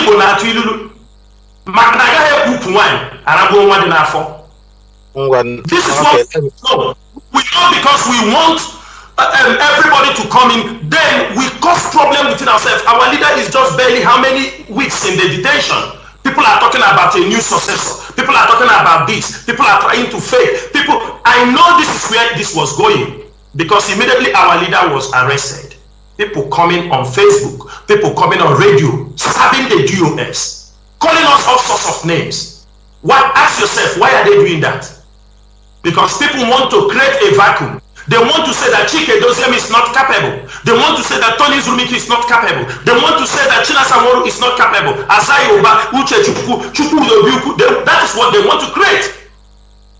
For that reason, there is somebody capable who can take over this. This is a fire our leader leave in our hand. We have been in this situation before. We know, at least in this struggle, we know. I'm a case here. People cannot come here to cajole what we are doing. Our people have died. So let us be straight to the contest. People carrying fake news, especially when fake news fall on the back of top leaders. It is very, very wrong. It needs to be clarified. Because people on radio will continue to answer this question. Congratulations, congratulations, congratulations. This is what we see on our radio. And when they respond, they're trying to put them in a wrong perspective. They want to see what Jonathan will say when they say congratulations. When he didn't accept the congratulation, they see him as he's against this guy. When they call maybe Ike Chukwu from South Africa, when if he didn't buy the idea, they will say he's not happy with that. We want to erase all this nonsense. In this struggle, there is nothing like feelings. We're doing with ideology what we think is right and what Mazi and Kanu have left us. Even if you are made a coordinator today, don't we have the code of conduct? If they make you a coordinator from the moon, there is a code of conduct. There is an undertaking you must take. So you will tell us, oh, because make me a coordinator, everything is finished. Our leader, they can name you a minister in the Nigerian context, but you still need to go to the Senate to make a clearance. That is all I have to say. Please let us not take these issues out of context. Thank you, Mazi. Thank you, Mazi. Jonas. Okay, let me just one thing there. We are singing on the same page, Mazi. There's the point is that you're saying the publication from the the zoo newspapers and all this thing. Do not forget this, like you said, this kind of fake news actually happened also when Onyendu was arrested last time, 2015. Even the Sahara reporters also start positioning those who have taken over the position of Onyendu, which they mentioned Clifford Iran and Miumu and the rest of them. The rest are history. We've seen that before. But the thing we need to correct our people from here sometimes. Our people are sometimes they are the one generating this news. Like I said before, giving the enemy access to something to hold hand. I agree with you on that. I agree with you. You see the point where I'm coming. Onyendu, we getting information. Onyendu giving a slot to Mazi sign up money. But what I'm saying is not out of place. This is not something that is wrong. It's the people who now begin to question and having problem over that. And the enemy picked from their reactions and then start, instigating more confusion. You see, this is how the zoo operate, and we must agree on that the zoo operate based on some things that unnecessary things we started paying attention to, and then they want to make it real true. Mazoba, that is why we said, you know, when they arrested our leader, people were pushing us to come and make a statement. Like the HOD said, we can't rush, we are a body. Even 24 hours, 48 hours, Nigeria is up till now, Nigeria is being accused. Have Nigeria informed you where they adopted our leader? Have they bowed to the pressure? No. Have Kenya, at the first time it was said, the Kenyan ambassador ran and denied it.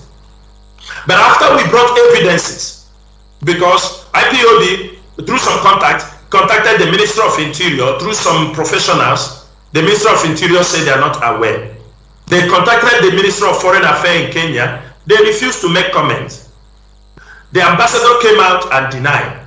But at the end of the day, the tails is between his legs. Because what we are saying is right. What we are also saying is that there is an information that will fall from my mouth. It can generate, especially it's a very sensitive period. Our people are not helping issues. Exactly. Our people are not even listening to the DOS. They are listening to some other group of people. Exactly. And they use what those people say and come to bring it to the DOS, to push the DOS. Exactly. It's a very big problem. Most of them are talking rubbish. Yeah. Yeah. For example, somebody will go on social media, he talk rubbish. The ESN ambush the military this thing, and that is the kind of news our people carry and move everywhere. They will carry all those kind of news and they will come to push it on the leadership of IPOB. And you are trying to explain to them the harm. They don't know the repercussion, what they are doing. Ignorantly. They don't know. Many of them don't know. And when you explain to them what is the essence of leadership, that somebody, a state coordinator, a zonal coordinator, who can have access to a continental rep, who can have access to the DOS, who can have access to Mazi Dozim, a question will arise and you gave him the answer.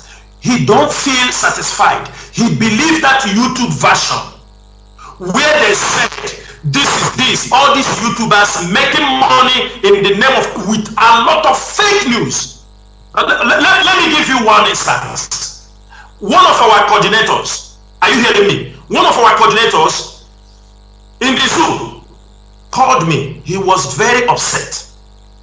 He told me he saw on the YouTube, he got the news is speculating everywhere that he's not doing anything as an officer, that how can our people, our people, soldiers from the diaspora arrive in Lagos, even him, he was not being informed. I told him, he said, I saw the picture circulating in the YouTube. I said, who gave this information? He was very bitter. He was very bitter. He saw a voice make it, they just made cut and join. He was very bitter. I tried to let him understand that there is no group of people that arrive from America or in Europe. There is no Biafran soldiers that arrive. I mean, I know he won't believe me immediately. Only when I start to give him instances, I told him, bring me that voice, bring me this, bring me that, to clear a principal officer. Already our people in that particular state have ganged up with this YouTube version of how people, they say, what is he doing? He's a coordinator. He don't even know when our people arrive here. We take care of them. We lodge them. They have classified him as a failure. And he was very upset. He said that. Anybody can ask. He knows. If he's listening, he knows what I'm talking. He came to me and he was very bitter. Until I took time, this kind of fake informations, it takes away our energy. When we have to explain to people what we are going through, the way forward, then we spend it. Because, for example, all this publication, now we have to bring a press release to debunk all these things on the news line. And when we bring this press release, that it is not true. We have to send to our alliance. We have to send to diplomatic groups. We have to send all these things in many places to debunk this. Because this publication have gone places. The Nigerian government might have printed it now. Maybe you want to use it to target that young man. They have printed it, they have put it, they have sent it to this and said this is the new person. In as much as we are all working collectively, no arrogancy. All of us, if we were not, loyal, even you, Mazoba, we won't get to this level. We can never get to this level. It's not that we cannot come outside and talk, but we know this journey is very far. This journey, it needs consistency. It needs anything. We are not making media buruhaha, as they used to talk. We are going straight to the point. We want to achieve Biafra. We want to restore Biafra. That is the goal of many of us. If we need to bring Nigeria to ground zero to restore Biafra, we are ready to do it.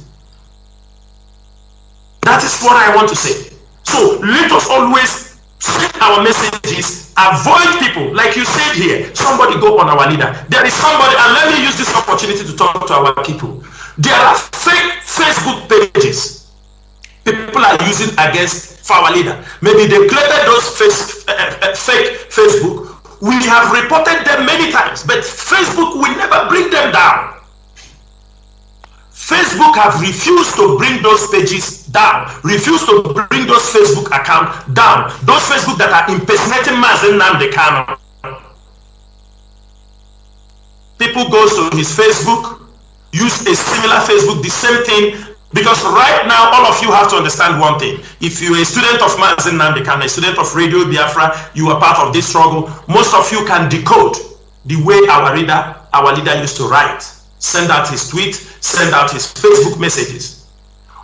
Now our leader is no more our leader is no more presently on Facebook or on Twitter. Now they don't see where they copy again to paste on their Facebook.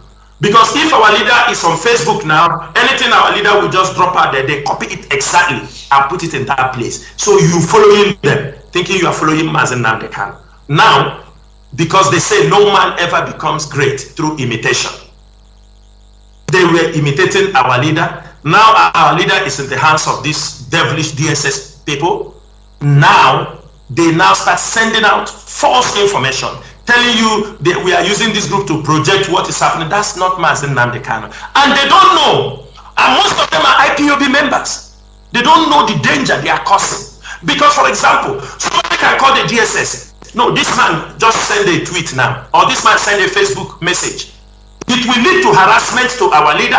It will lead to attacking even the DSS who might be the security guarding him. It will lead to accusing them that our leader, they will say he just send a message now. They will say he just tweeted something. Our people should understand the joke they are playing. It's a very expensive joke. You go to use a fake account, tweeted something, somebody will say, you see, he tweeted. Do not follow all those things. Everybody should know that our leader is in detention and have no access to be tweeting, to be texting, to be sending messages. We should be very, very careful. Any kind of messages we are thinking you are contacting Mazi Kanu. Do not be deceived. Thank you, Mazi Jonathan. Thank you. Please, we shall go on break so that when we come back, we need to drink water. When we come back, I'll take just a few calls on any question or reasonable suggestion. We shall go on just a few minutes break and we shall come back. Don't go away.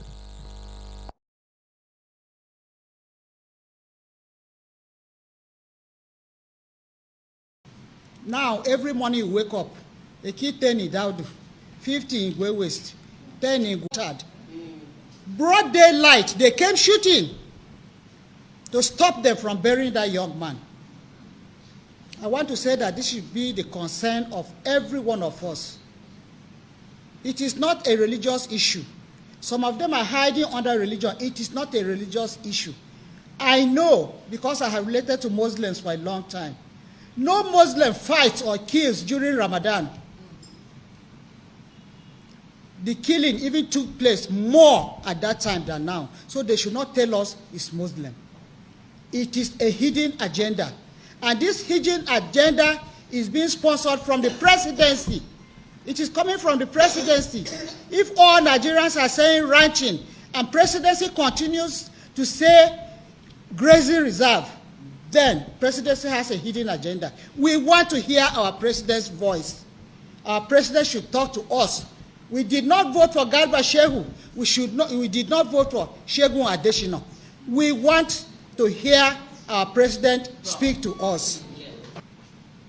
Presidency promised some amount of money to resettle our IDPs. It's how many years today? No kobo has been sent down here. But a lot has been sent elsewhere where they have IDPs. We also want to urge our sons and daughters who are still sitting on the fence to wake up and speak against the evil being perpetrated in our land. This matter is not only about Governor Samuel Otom. Benue sons, home and abroad, who think that they are not affected by the crisis, must know that we are all casualties, whether we are at home or not. They should raise their voices to condemn the injustice being visited on us. This is no time for politicking. What is happening here now is beyond politics. When the Fulanis come to kill, they don't ask you which political party you belong to. They should send their relief materials to those IDP camps and also solicit support on international donor organizations to come to the aid of our people. Everything is left into the hands of Benue State government, and we're having a problem. The governor is not a loner. We're asking our sons abroad and elsewhere, who are in Abuja, who are everywhere, that they should take interest in what is happening in Benue State. They have their families back home, they have villages. If you think it's not happening in your village, the whole thing is drawing nearer to every village now. So they should sit up, whether you're a businessman or you're whatever, and some of them are protecting their offices. They are protecting their personal interests. But if you protect your interests and all your people back home are killed, where will you call your home? You are having children there. Tomorrow, your children will want to know where they come from. And that place will not be in existence anymore. Finally, we wish to call on Nigerians who love justice, peace, and equity to rise and condemn what is happening to the innocent people of Benue State. The killer herdsmen are still here with us. They have resorted to guerrilla warfare. They now attack our people in their sleep and leave their familiar trademark of death. With very heavy hearts, to address you on issues bothering us as a people, Benue State and Nigeria as a nation. As mothers of this state and the nation, we owe our children the duty to voice our feelings when we see the things going wrong, and those who should speak have chosen the path of silence. We owe this country the duty to call its leaders to... Yes, sir. But at Owerri prison, there was a lot of devastation. And the IG of police blamed it immediately on Ipob and ESN. Even the governor of that state, Imo State, at the beginning thought it was Ipob and ESN. But now we know that more than 80% of the people caught by the camera, what do you call that? Are not That's from CCTV footage. Are not from the southeast or even the east at all. Now, Gulag is dead. Was it a design again to blame it on Ipob and ESN? First of all, my heart goes to the family. But we are learning more now. That's a design to provoke the East. What do you think the motive for that would be? Because when you say that you suspect that there are elements within the federal government who may be fomenting this trouble in the southeast, what do you think the motives could be? I don't know whether they are particularly in government, but from what we are reading and from the research we are making and getting coming to you through the auspices of Radio Biafra five major American. My name remains Mazi Jonathan Chinedu, and with me are members of the Directorate of States, which we have been clarifying issues, pertinent issues and questions. I am going to open up the lines, please, so that you can call today. Please make it as brief as possible. I will be giving people 3 minutes maximum, please, for you to speak or to make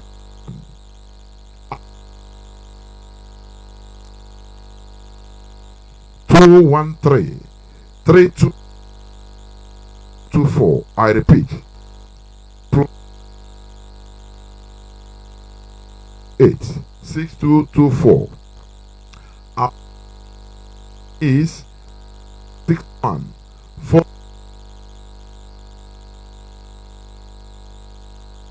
WhatsApp and signal line was 61 142 and 547. You can give us a call now, and I have a caller, please.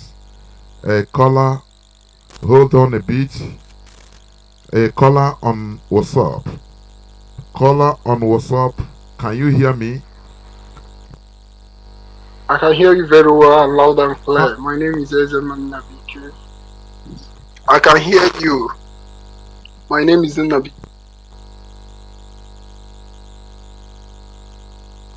I can hear you, sir. Good evening. What's up? Hello. Why you are not? I can hear. Just hold on. Hold the line. Hold.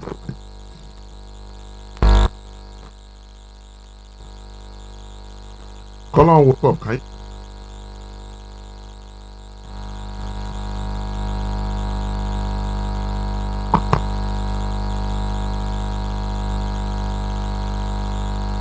Just hold on. Hold on. Hold on. Let me do something. Hold on.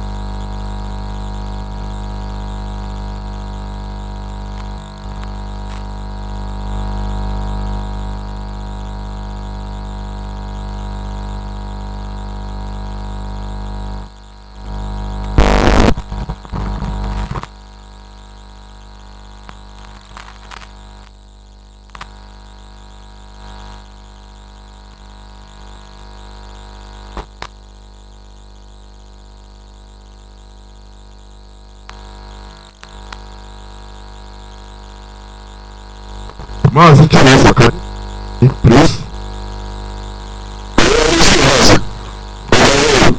Oh.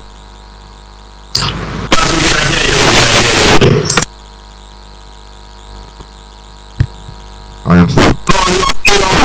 Wait, I am still. Please. Caller on WhatsApp, please call now. Can you hear me now?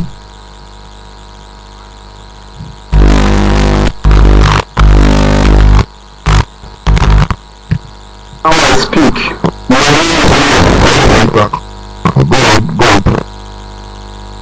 My name is Biafra. From Biafra land.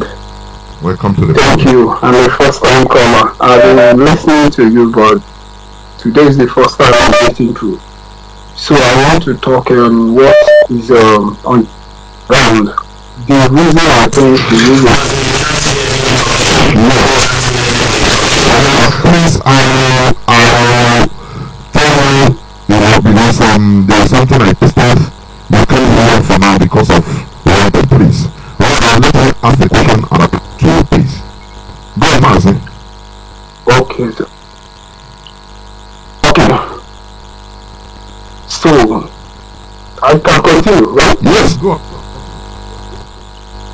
Okay, so, every broadcaster is doing excellently well.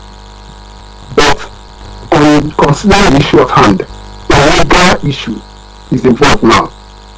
And Simon Ekpa is a lay person. So I believe that he knows well about what is at hand, and that is why our leader wants him to come around. Meanwhile, most of us who have been listening to Simon Ekpa, we know he does his research very diligently, and he has people in Biafra land who are getting information, important information for him. So I believe this is why he's coming. He's not coming because he has to go well. And this particular place that he is needed, he's going to do there as well. And like one of the people there, one of the US members said, there is still room for people. We who started following our leader from the one, we know we have learned to be very, very patient and to follow our leader and to trust him. I want you people to know that there will always be people who will be distracted and trying to bring confusion. You people have done a lot clearing facts this night. Forget the other people. There is no everybody can agree with you. Once we have the majority on our side, the rest of the people who are adamant in listening to you guys, they can go to hell, go wherever they like. You will always remember that there are sheep, there are wolves in sheep clothing. Thank you so much. Good night. Yeah. Martin answer and call, please. What he said, because if I put this thing on the system, it's not loud. If I increase it so that you hear it, it will disturb the transmission. So I'll take it anyway later. What the man, the caller, he just a suggestion. He said that he's talking on Mazi Simon Ekpa, that he's a legal person needed now. Trying to give a justification. That is why he's been taken now.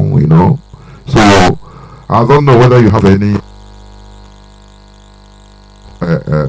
reply to that. I have many other people calling.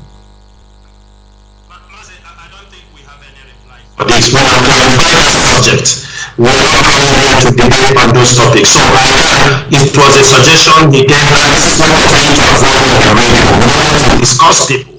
This is an institution. We're just trying to make a clarification of what is going in the media, in everything. And which is a detriment to the leadership of this struggle, and it's a misinformation. So we're not going into that issue. We have already sorted it out. Thank you so much, Mazi.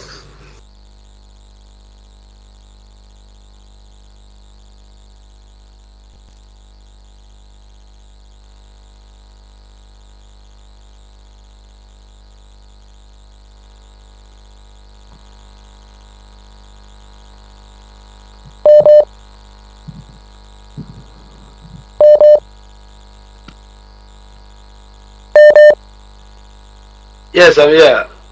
Good evening, sir. Mazi Jonathan. Mazi Jonathan. My name is Mazi Mbeka. I'm calling for Indianapolis, USA. Mazi, thank you for today wonderful program. Honestly speaking, each time I see most of our people, even some people in IPOB, that is, whenever they see something like this, the way they carry away, I'm asking myself, does it mean that every day our leader be preaching his family? Does it mean that most of us doesn't even know the direction of this Biafra? Whatever I see, I know there's something somebody will know in this mission of Biafra. They don't even need to be confused at all. This is the wanted this issue now is to tell us the kind of country we build. It's a country when you work from scratch. Then whenever they appoint you, they can trace your record. Someone passed from Facebook and is dating.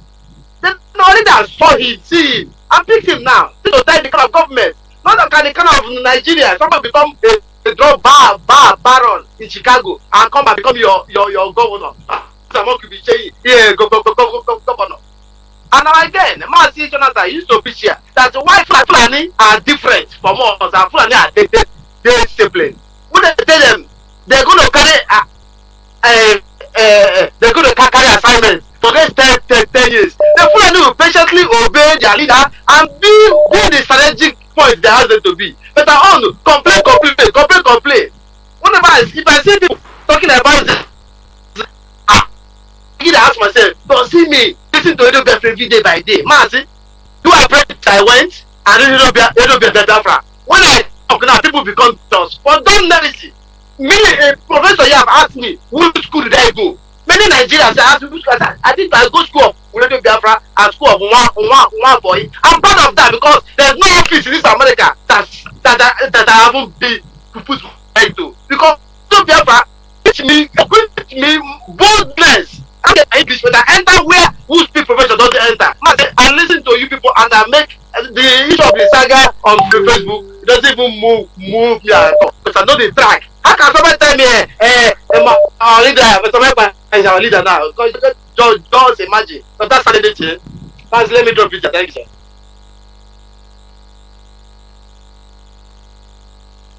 Thank you for what we have led that issue to rest.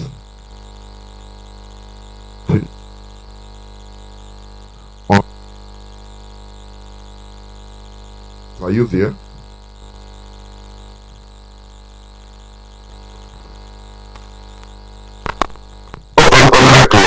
You are.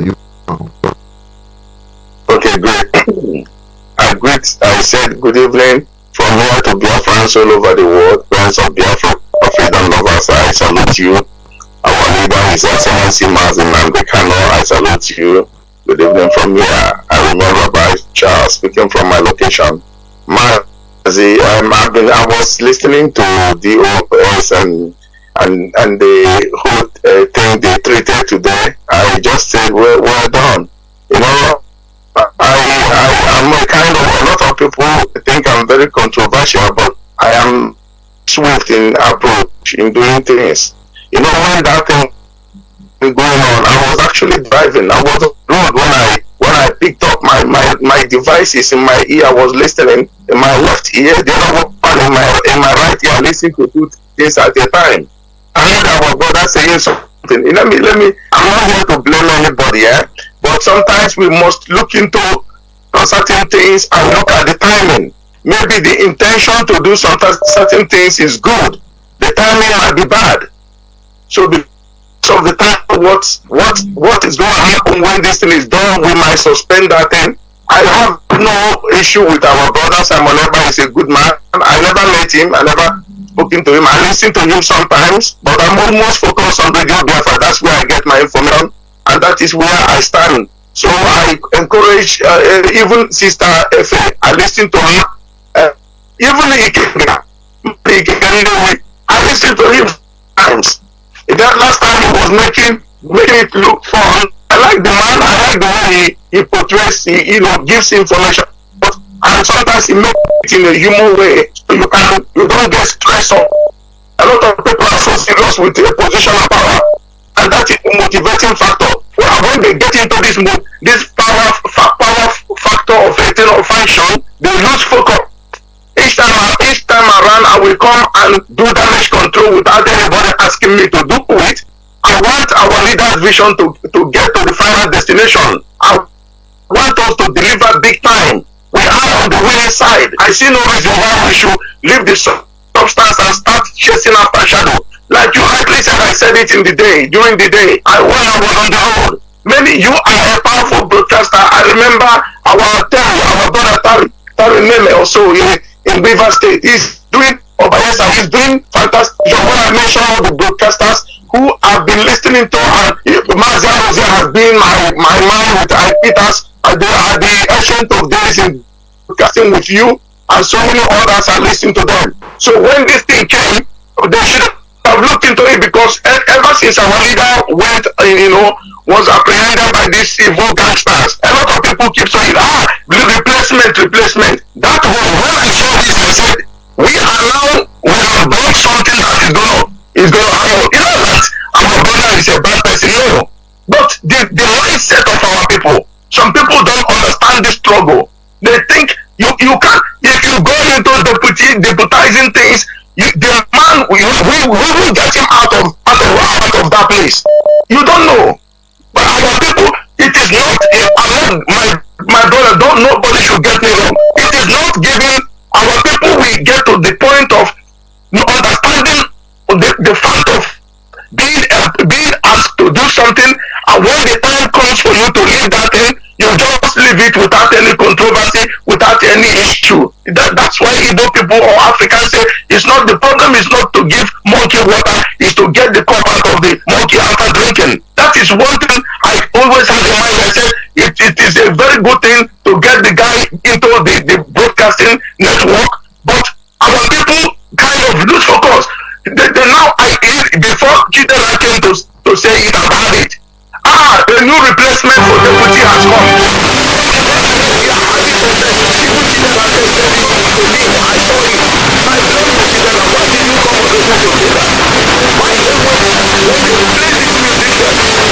Jump out and start dancing it.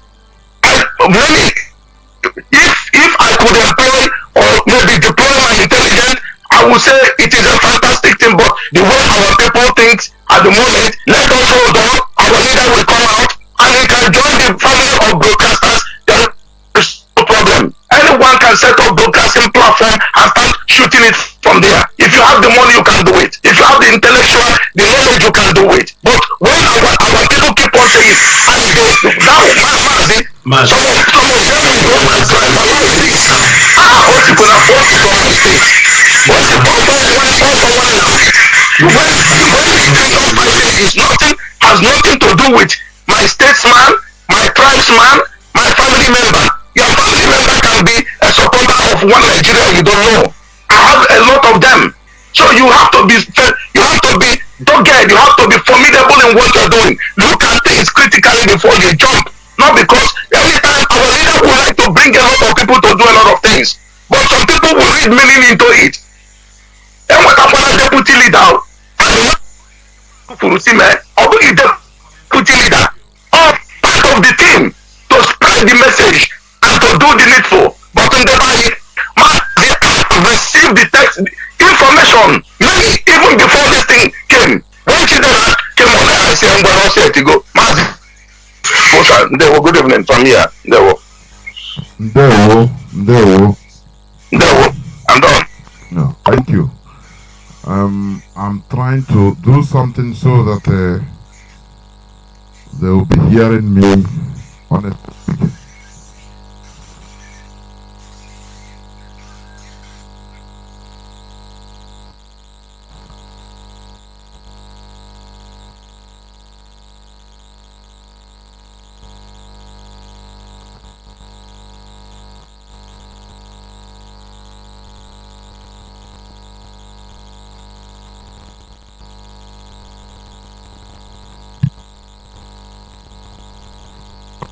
Please.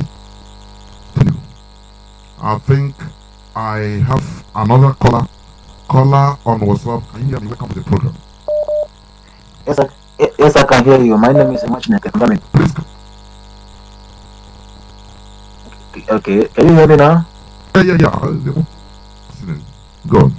Okay, I say my name is Machineke from Germany. Yeah, please, Mazi, I want to beg you for something. This issue of Simon Ekpa didn't allow. I don't know. This is not issue. I don't know why are people so much. Talking about it. No, I just want to beg you that. Yeah. You. Okay. So okay. It ends. Because when you talk about it, another person will call and still, no, I don't like this thing, it's this, but you are still speaking about it. Bad publicity is publicity. You know what? The whole things we have spoken, it is this issue of Mazi Simon Ekpa that is trying to bring. I will please, we shouldn't talk about it. I will not allow any person to speak about it again. Yeah, okay. That is actually why I called you, just to ask you. Ask different questions on the situation of our leader. I'm talking about Mazi Simon Ekpa, this and this. How we are easily distracted. I'm telling you before God and man. Yes, sir. Yeah, this is the reason. This is sir. This is the reason I called. I just want to tell you that anybody that want to raise that issue, that you should call the person off. Thank you, Mazi. That's that's why I called. Thank you, and God bless you. Yeah.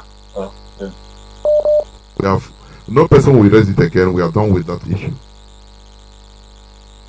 Caller on. Yes. Good evening, Mazi Jonathan. Okay, I want to salute the courage and the strength and the resilience of Directorate of States currently taking charge as before of this great family of the IPOB. And I want to thank God for preserving the life of our leader despite the threat, despite the attack, despite the humiliation, despite the torture, despite the abduction. To God be the glory. One thing I want to say is this. Our people, they are Republican in nature. And a lot of people are taking it too far. And then another thing, many people who are following the development of IPOB and the freedom, the struggle for emancipation, many are not real disciples. They are disciples, they are not saboteurs. But they are not current with the information. They are easily discouraged, they are easily distracted. There's what Bible calls being carried about with every wind of doctrine in the Bible, in the Ephesians chapter 4. Many are just like that. They are not mentally tough. So we should really, I think we should give them benefit, some room, accommodate their steadiness. But be that as it may, I want to suggest that at least sorry, let me say something here. We are accommodating everybody, but we don't want people to continue on stupidity. It's just like, for example, let me give you an example. You train a soldier, a young man that have not been to war front before, and he was on high spirit. The day of everybody was taken to the war front. He's a first timer in the war front.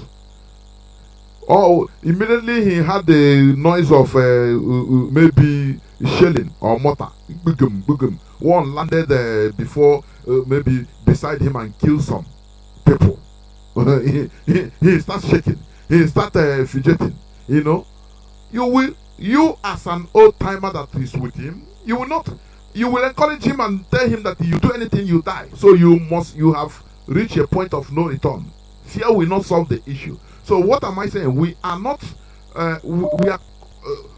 trying to make our people stay in that ignorant situation of being distractible or being distracted by any wind.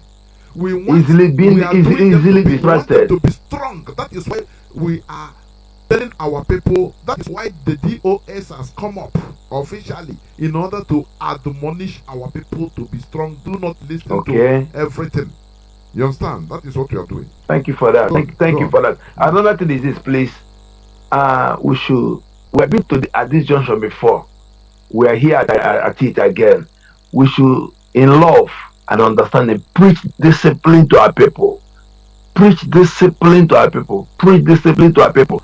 2, this is a long journey, even though we are getting close to the terminal point of victory and the emancipation and freedom, and yet, in a way, it could still be a long journey.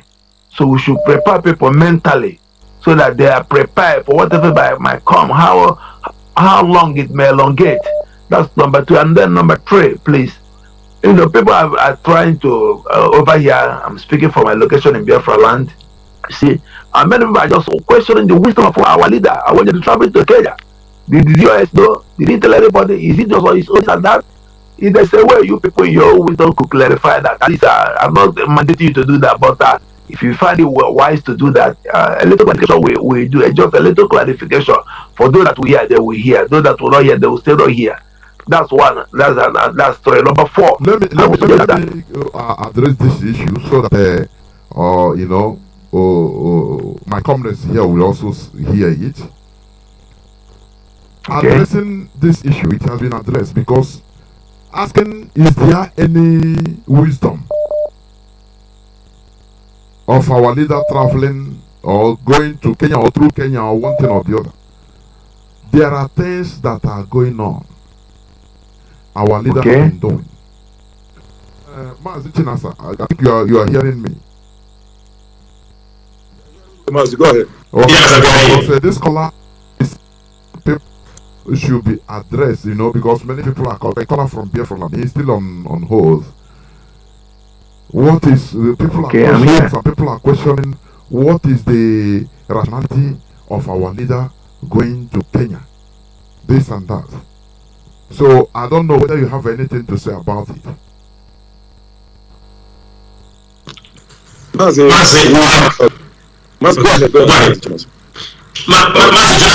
thank you so much. I think we'll address this issue earlier. And the Mazi Nachi have said it. There are 3 things in this struggle. We know 1, no 2, that's no 2, our leader knows all. For sure, any move our leader makes, I know might be for the betterment of this struggle.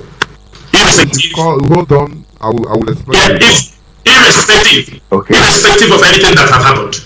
Are you understanding me? Maybe in the rounding program, I will say something so that I will say it at the last time in my closing speech, so that our people know the next plan for the Nigerian government. Let's say this thing. Our leader might have traveled. We do keep an eye on his movement. We do. Nobody can say the US don't have information about our leader or have moved. We do. And I can tell every one of you, most times, most of the US member knows the movement of our leader. Most times. Almost. But this particular move, which we don't want to talk about it, do you understand me? It will be better explained our leader was alive if he wished to say it. But one thing I have to tell our people, there is nothing the past can offer us right now. Because in 2015, our leader came to Kuwait. From Kuwait, he went to London. He told them that he was coming. And he went. That time was different. This time around, they extradited him, illegally, unlawful expedition. They adopted him. This time around, we cannot speak for somebody who is still alive. We might not be able to tell it to the public, but one thing our people have to know is that we must turn this negative energy, negative impression, and turn it to a positive way. Now our leader is in the hands of these people. It is another great opportunity for us to set that contraction called Nigeria on fire if anything there happens to him. It is another opportunity for us to take our struggle to another level. In any way it might have happened, for me, it is a blessing in disguise. We shouldn't look at the past. It has happened. Some things might happen and the explanation can come later on. Even when some of this world power do something, they won't explain, but maybe later on explain. I would ask Biafrans to keep that question to rest. If they saw some of the things people have said from time to time, many things are just speculations, mere speculations. So I do urge Biafrans, the most important thing is the way forward. What can we make out of the rest of our leader? In 2015, he was arrested. It was not very popular like this. Without even, only the time we started protesting and all these things. But this time around, without a protest, the world is shaking. Without a protest, there is pressure on the zoo. Without a protest, people who know what our leader represents are time. Even some of our enemies who I may feel, but they were not happy that even our leader was adopted again. There are no some people who do not support the Biafra struggle, but they are not happy. They see it. One thing we have to know, this second unlawful rendition of our leader is taking this struggle to the next level. We might not change the destiny of our leader. We know we put our eyes on him, we do follow up, but certain things might happen. The most important thing is that our leader is alive. Certain things he has said, and the most important thing is to make him more happy, to make him more strong, is for us to move forward. He have already told us to move forward. We know he have plans, he have things on ground, and no one is changing. Nobody will change any plans our leader have on ground. Instead, we will intensify. If we need to carry these plans out in the next 6 months, we will carry out in the next 3 months. We're going to intensify. What the most important thing is this. Remember, as our leader is being in detention, the Fulanis will like to make a move. The ESN is still ready to combat all those Fulani murderers in our forest. Those kind of policies, those kind of plans still remain in place. They remain in place. The purpose why ESN is being launched remain in place. The purpose why the legal department is being formed is remaining in place. So, in as much as things have happened, I urge Biafrans, let us take this as an opportunity and drive this course as fast as we can. And I bet you, in the shortest time, there will be a referendum in that contraction called Nigeria. Thank you, Mazi Jonathan. Thank you. Caller on WhatsApp, I know you are not hearing, but what I'm telling, in summary of what he said, okay. Everything, even when you cut, he will address it. So it has been addressed. This question. Caller on WhatsApp, are you still with me? Yes. Okay. I'm still with you, sir. The issue is to channel the energy. This energy, what has happened? Okay. What one of our brothers said, the DOS, Mazi, which is being confirmed. Our leader have been saying it. There are 3 things. He know all the 3. Some know 2. If you know highest, you know 2. Others know 1. That is it. So there are some things, there are some movements that it is not as we're supposed to know or supposed to be, or as DOS, you know. The issue is this. We should channel our energy now, because what happened before in 2015 is different. That time, you know, this world has not reached to this end. Now, even with that protest in Biafra land, Nigeria is feeling the heat diplomatically, because it is no more business as usual. So that is one thing I will tell you as conveyed by Mazi. Do you still have it? Okay. Yes, sir. Okay. Another thing I want to say is that there shouldn't be information gap this time. Like that very coordinator, principal officer for Biafra, that they got information that some people landed in Lagos, which by the way is a lie and falsification and fabrication. Such a person shouldn't be in such a state. You should have had access, a link to the hierarchy to get his own information, not just feeding himself with rubbish and with rumors and with on the social media. So every information that should be closed at there. Hold on, what's up? Thank you. What you said. Okay. The issue is that it's just what you are saying. Our people, they listen to gossip. There is no way, for example, now you see something. Facebook, YouTube has many millions, if not billions of publications every day. If you go there, even I myself, I used to restrict people most of the time from coming on this platform to debunk rubbish or to express their annoyance on rubbish they listen to in YouTube or any other social media platform. Now it is Radio Biafra, you can come now to start talking about what you saw. So it is on individual basis. That is what we are saying, that our people, they love gossip. You need to differentiate between reality. Here in this modern world, you can be in the comfort of your home and be dishing out anything you want on YouTube. Many of these YouTubers are making money. They will use one headline. Oh, Biafra, Natago, look at America have declared Biafra for us. as a topic so that you log in into their platform. As you are logging in, money is they are taking the money. The more cover is dropping into the account. That is what people don't understand. Please. Yeah. And I will take another caller around it.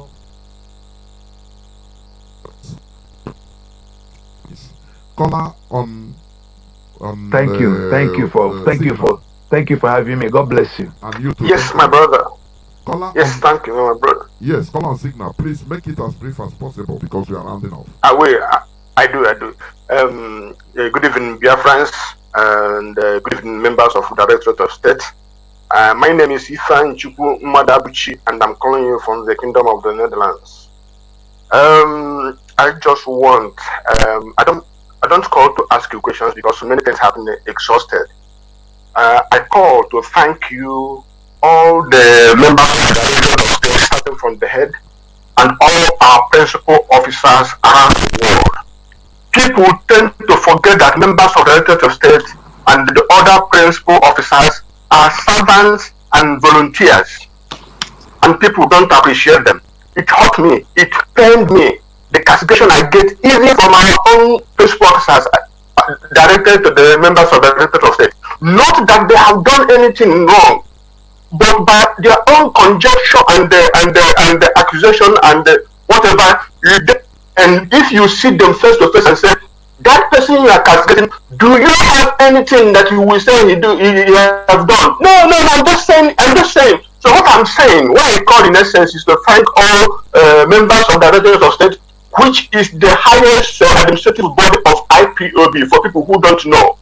So they are administrators, they are doing their job like China Sanworu explained in different departments, and they are very, very competent. But you know that there's a name in the Igbo language, which is my ethnic nationality, which says that some people answer Emeto Wamma. You can never please the world, but everybody should know that these people are volunteers and they are doing their best. And anybody who calls himself an IPOB member who is under non-Kanu IPOB, who is not just fighting to see that our leader comes out by any means possible in the media and in promoting and the helping of our system.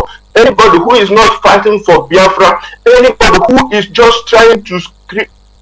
Yes. So what I'm saying is let our people help each other and pull each other up instead of trying to tear themselves up, because nobody will tear up in the name of Chukwu Biama. Thank you, all of you. Thank you.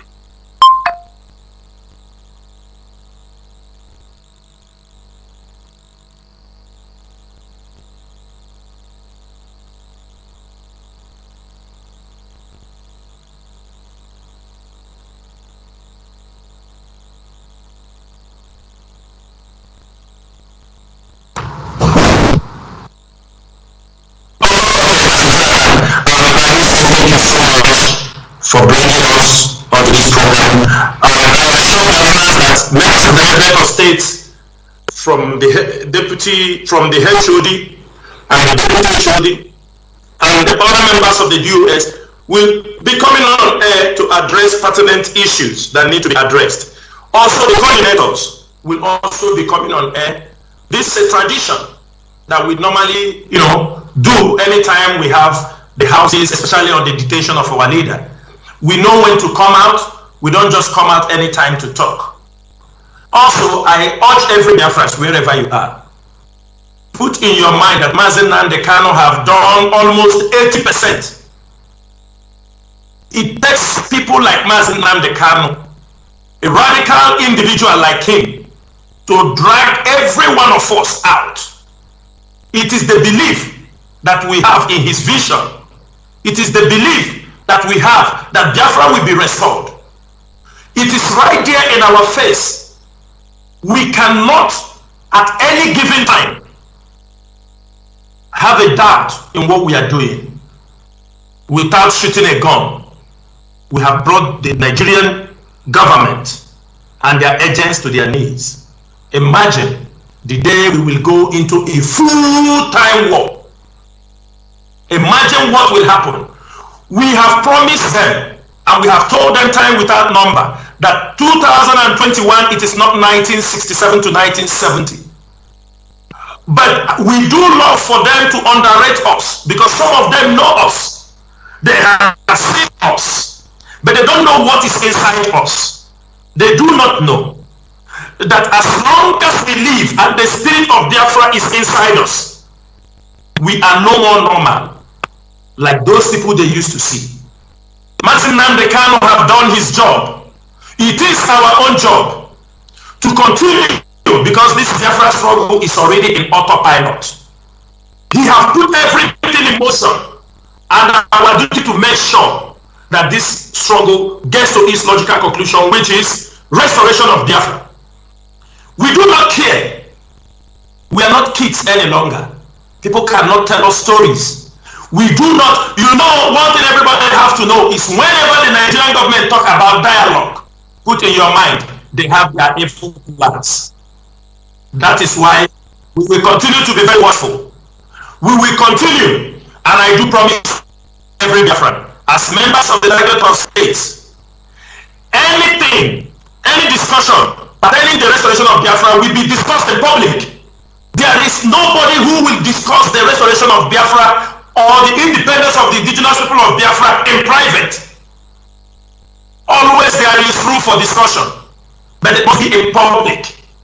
People must know what we are talking about. That is why we make sure before we talk to our people that we have the accurate information. We cannot mislead our people, because Mazi Nnamdi Kanu have not misled us. We cannot take our people in the wrong direction. And finally, I also use the opportunity to call the Nigerian government. They have adopted many of our people from different states, from Ada to Anambra to Imo State. All these people they have adopted and moved directly down to the north. We are not going to find one person. Every one of them they have taken to the north must come back alive. I repeat, every of our people they have adopted from our land must come back to his father's land alive. Because these are the things that provoke us. These are the things, the intimidation, the killing, the subjugation, the harassment. All these things are things that provoke the indigenous people of Biafra.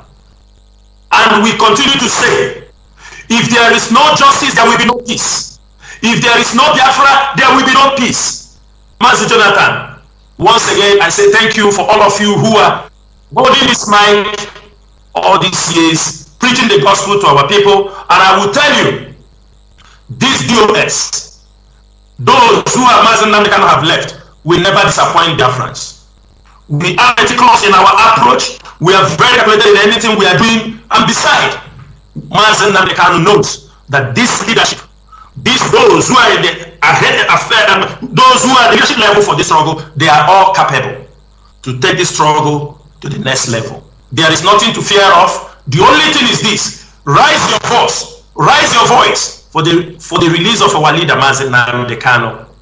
We will make Nigerian government pay for all our people they have killed. We will make sure that Nigerian government will never go free for all the adoption, all the rape, all the killing of children, the adoption of family members, because presently what they have masterminded is they go to the houses, they adopt the women and their children and send them to their DSS dungeon. This is what they are doing. All these things are provoking us, and it will continue to provoke us until justice is being done and Biafra is being restored. If not, they should know we have entered a journey of no return. It is only Biafra or death. Mazi Jonathan, thank you so much for giving me this opportunity. Once again, my name is Mazi Chinasamoru. Mazi Chinasamoru is a member of the Directorate of State, and I come from Obingwa. Ndewo Mazi.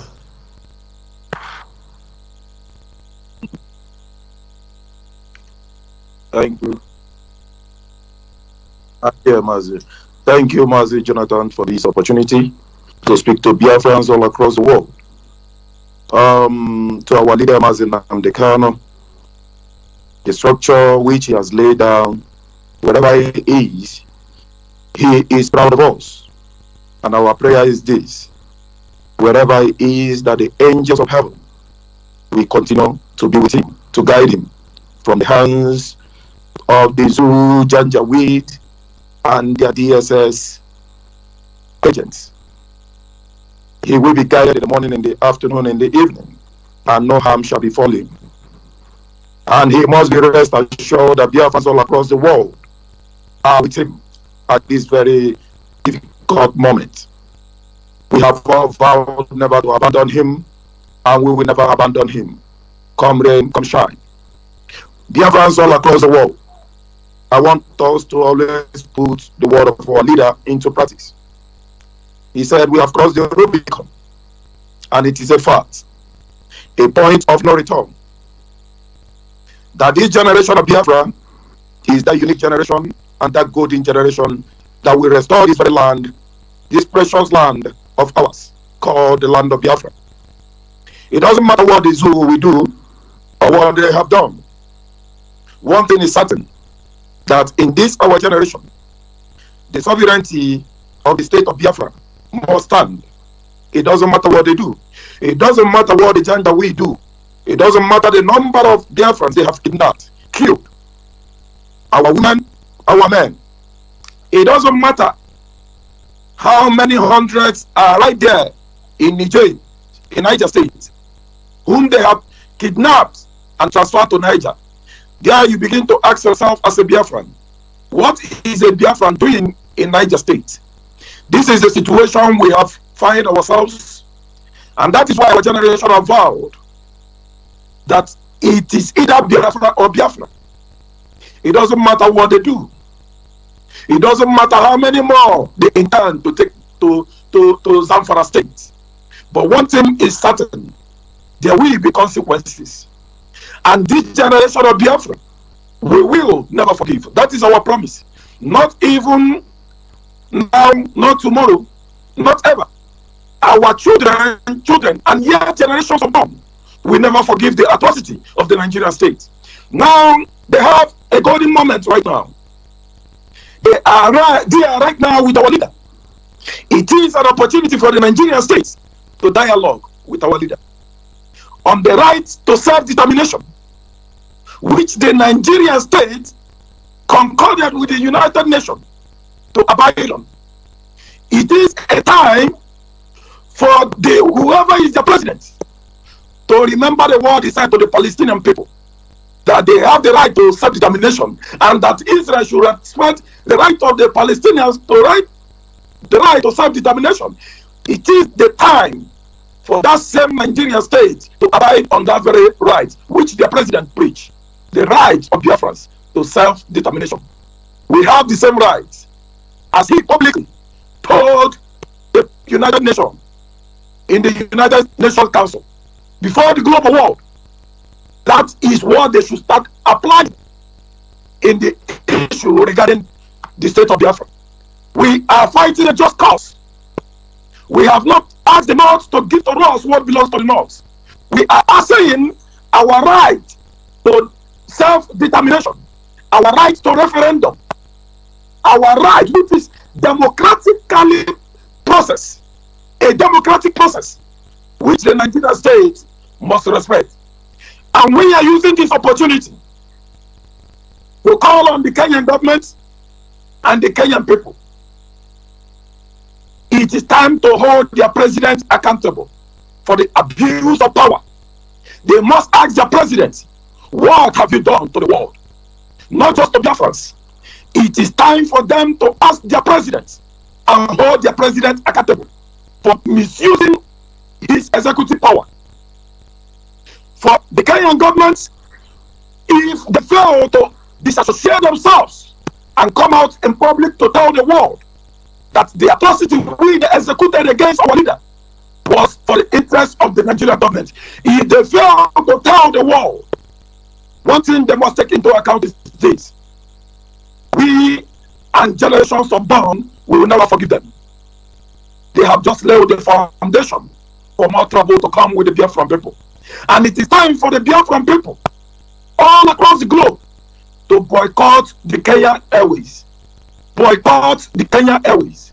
And anything that has to do with Kenya It is time for us to show that area of civil disobedience, not just against the Nigerian state, but to the Kenya government as well.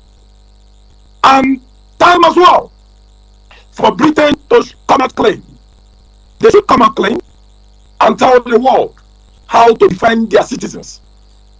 It is time for them to use the international law to hold the Nigerian state accountable. They know what the international law means, and they know where it is applicable. It is time for them to use it to hold whoever is the Nigerian president accountable for misusing the law of international recognizance. It is time for them to use the international law to hold the Nigerian state, the Nigerian army, the Nigerian police, the Nigerian DSS accountable. If indeed they claim to be innocent in the extradition and abduction of our leader, which is illegal, it is time for them to order the Nigerian state to release our leader unconditionally and immediately. It is time. If indeed the British are claiming to be clean in this whole process, in this whole saga, it is time for them to come out clean and demand for their citizens to be returned back to the UK.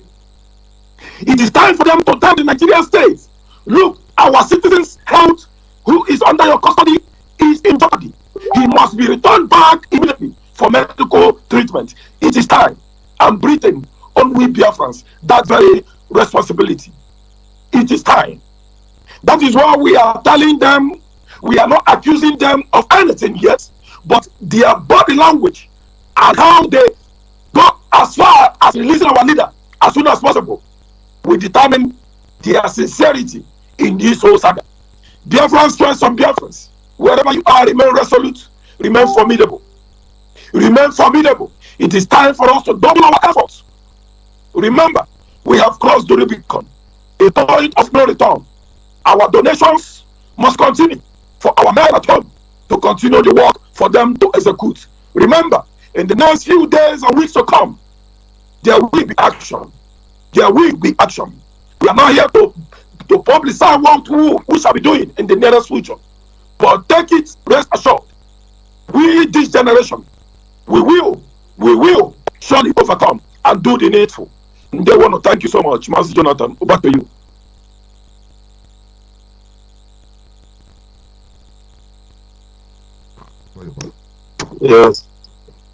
Yes, thank you very much. Thank you very much. And I want to really appreciate my colleague that have been here with us and the number of hours we have spent here. And I want to thank you very much, Mazi Jonathan. You have done exceptionally well, and I want to thank you in a very special way for your commitment and your loyalty to this movement, and all the time you are putting in this radio. You are doing your best, and to be honest, I want to really thank you for that. Also thank our listeners, Biafrans worldwide. I don't want to repeat what my colleagues have already said. They have said it all. One thing I want to let everybody know, that this Biafra is ordained, and if you are not called in Biafra restoration project, you'll never go far. That is one thing. This is one thing I have learned in this movement for nearly 9 years now, or closely 10 years that I've been involved in it. You know, if you're not called, if you're not choosing, the grace will not be there for you, because so as my colleague have said here, we're a team of volunteers. Nobody pays us.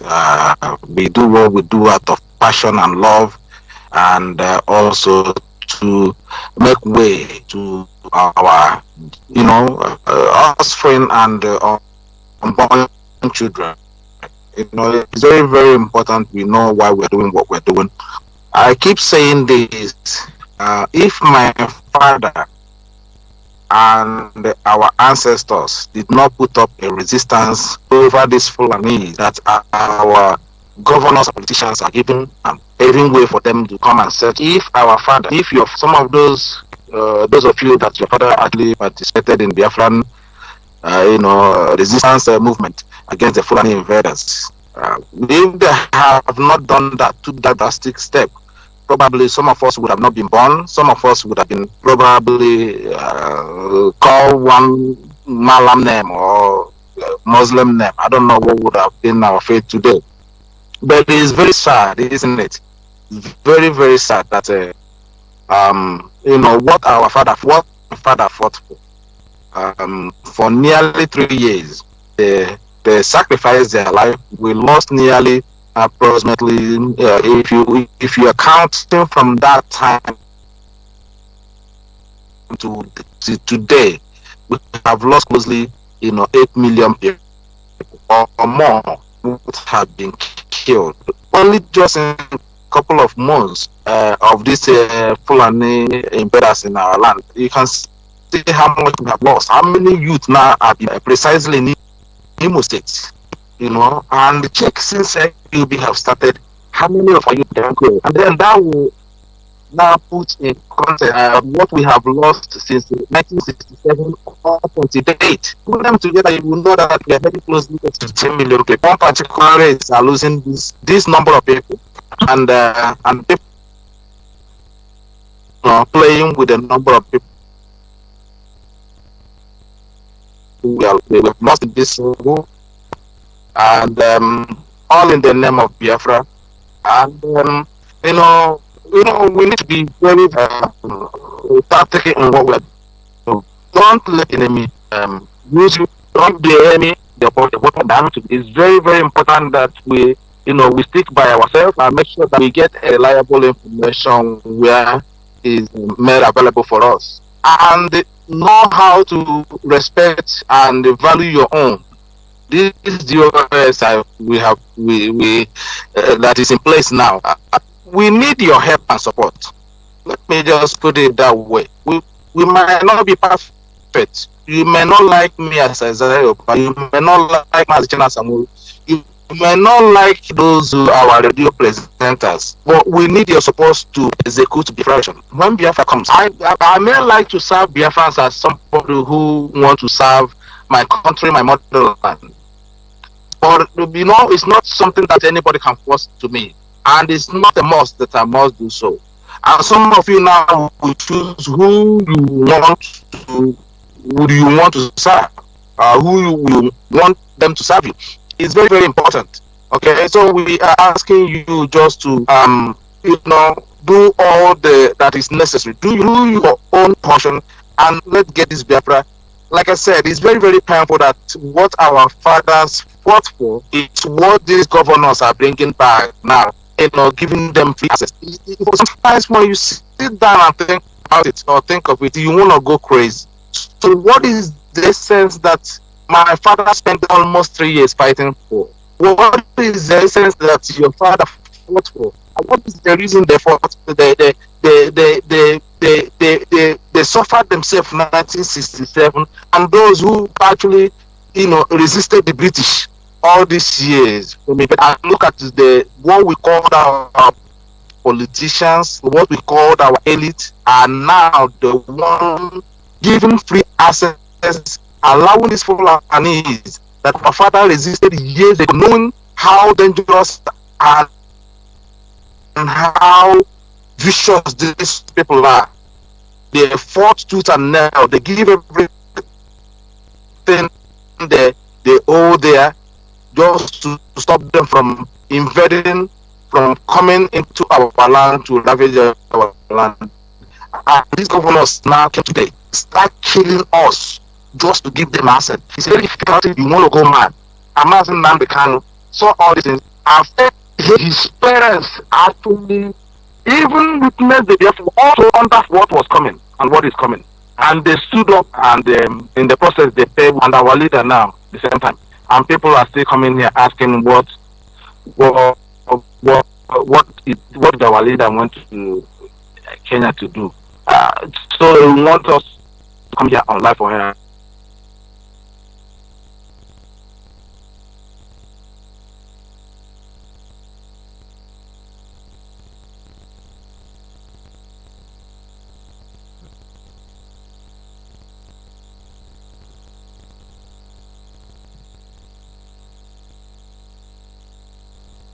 is no more coming out. Mazi, your voice is no more coming out. I don't know why. I think he's on mute. He's on mute. He's on mute.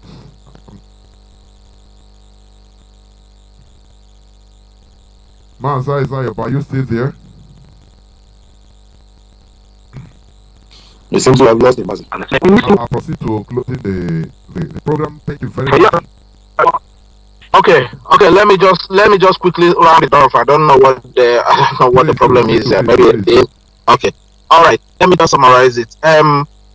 So what I'm saying before the network interception, nobody can muzzle themselves into this into a position because they think that a leader is not.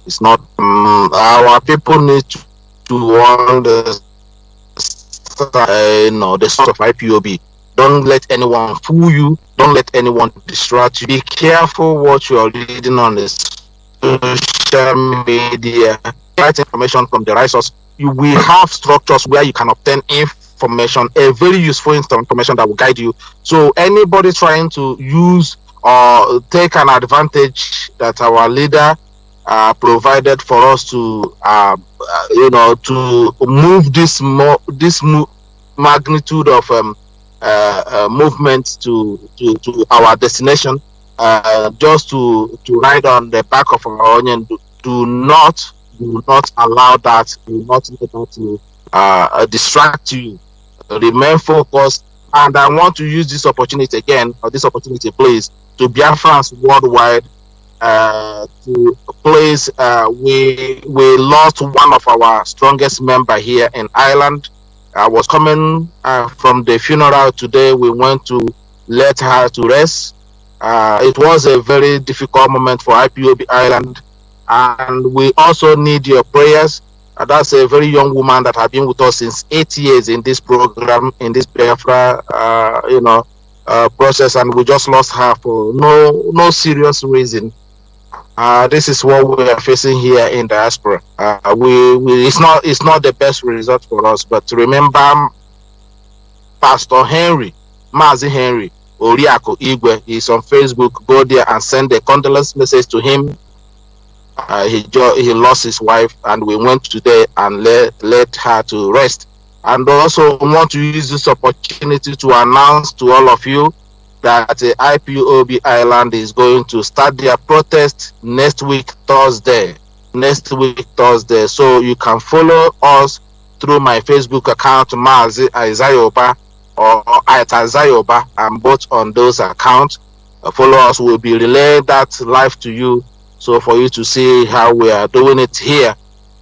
Please, it's very, very important that we remain focused, resolute, stay away from gossip. Anything that would demoralize you in this Biafra restoration project, stay away from it. It's not going to help. Enemies are there spreading their tentacles to demonize, to make sure that you give up. Don't give in for that, because Biafra is very, very close, is within sight. They can only hold our Onyendu for a couple of moments, but definitely we are heading home, and we are the very, very point of this Biafra restoration. Remain resolute, and I want to say, may Chukwu Kikabiyama continue to bless all of you who have listened to us, and bless our leader and guide and protect him wherever he is, in Chukwu Kikabiyama's name. Thank you very much, Mazi Jonathan, for giving me this time, and also my colleagues who are here with me. I just want to appreciate all of you. Thank you very much. Good night from here. Mazi Izayoba from the Republic of Ireland. Thank you very much for being here in this program in order to put clarity on issues, pertinent issues. And I also enjoin or remind your promise of coming from time to time to this. We will, Mazi.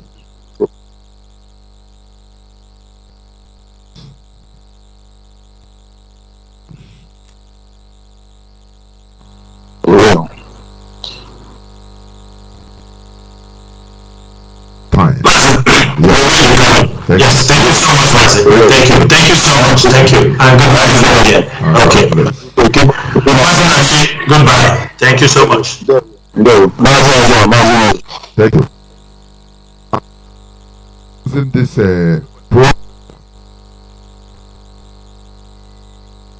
Biafrans remain resolute? Our leader continued telling us this.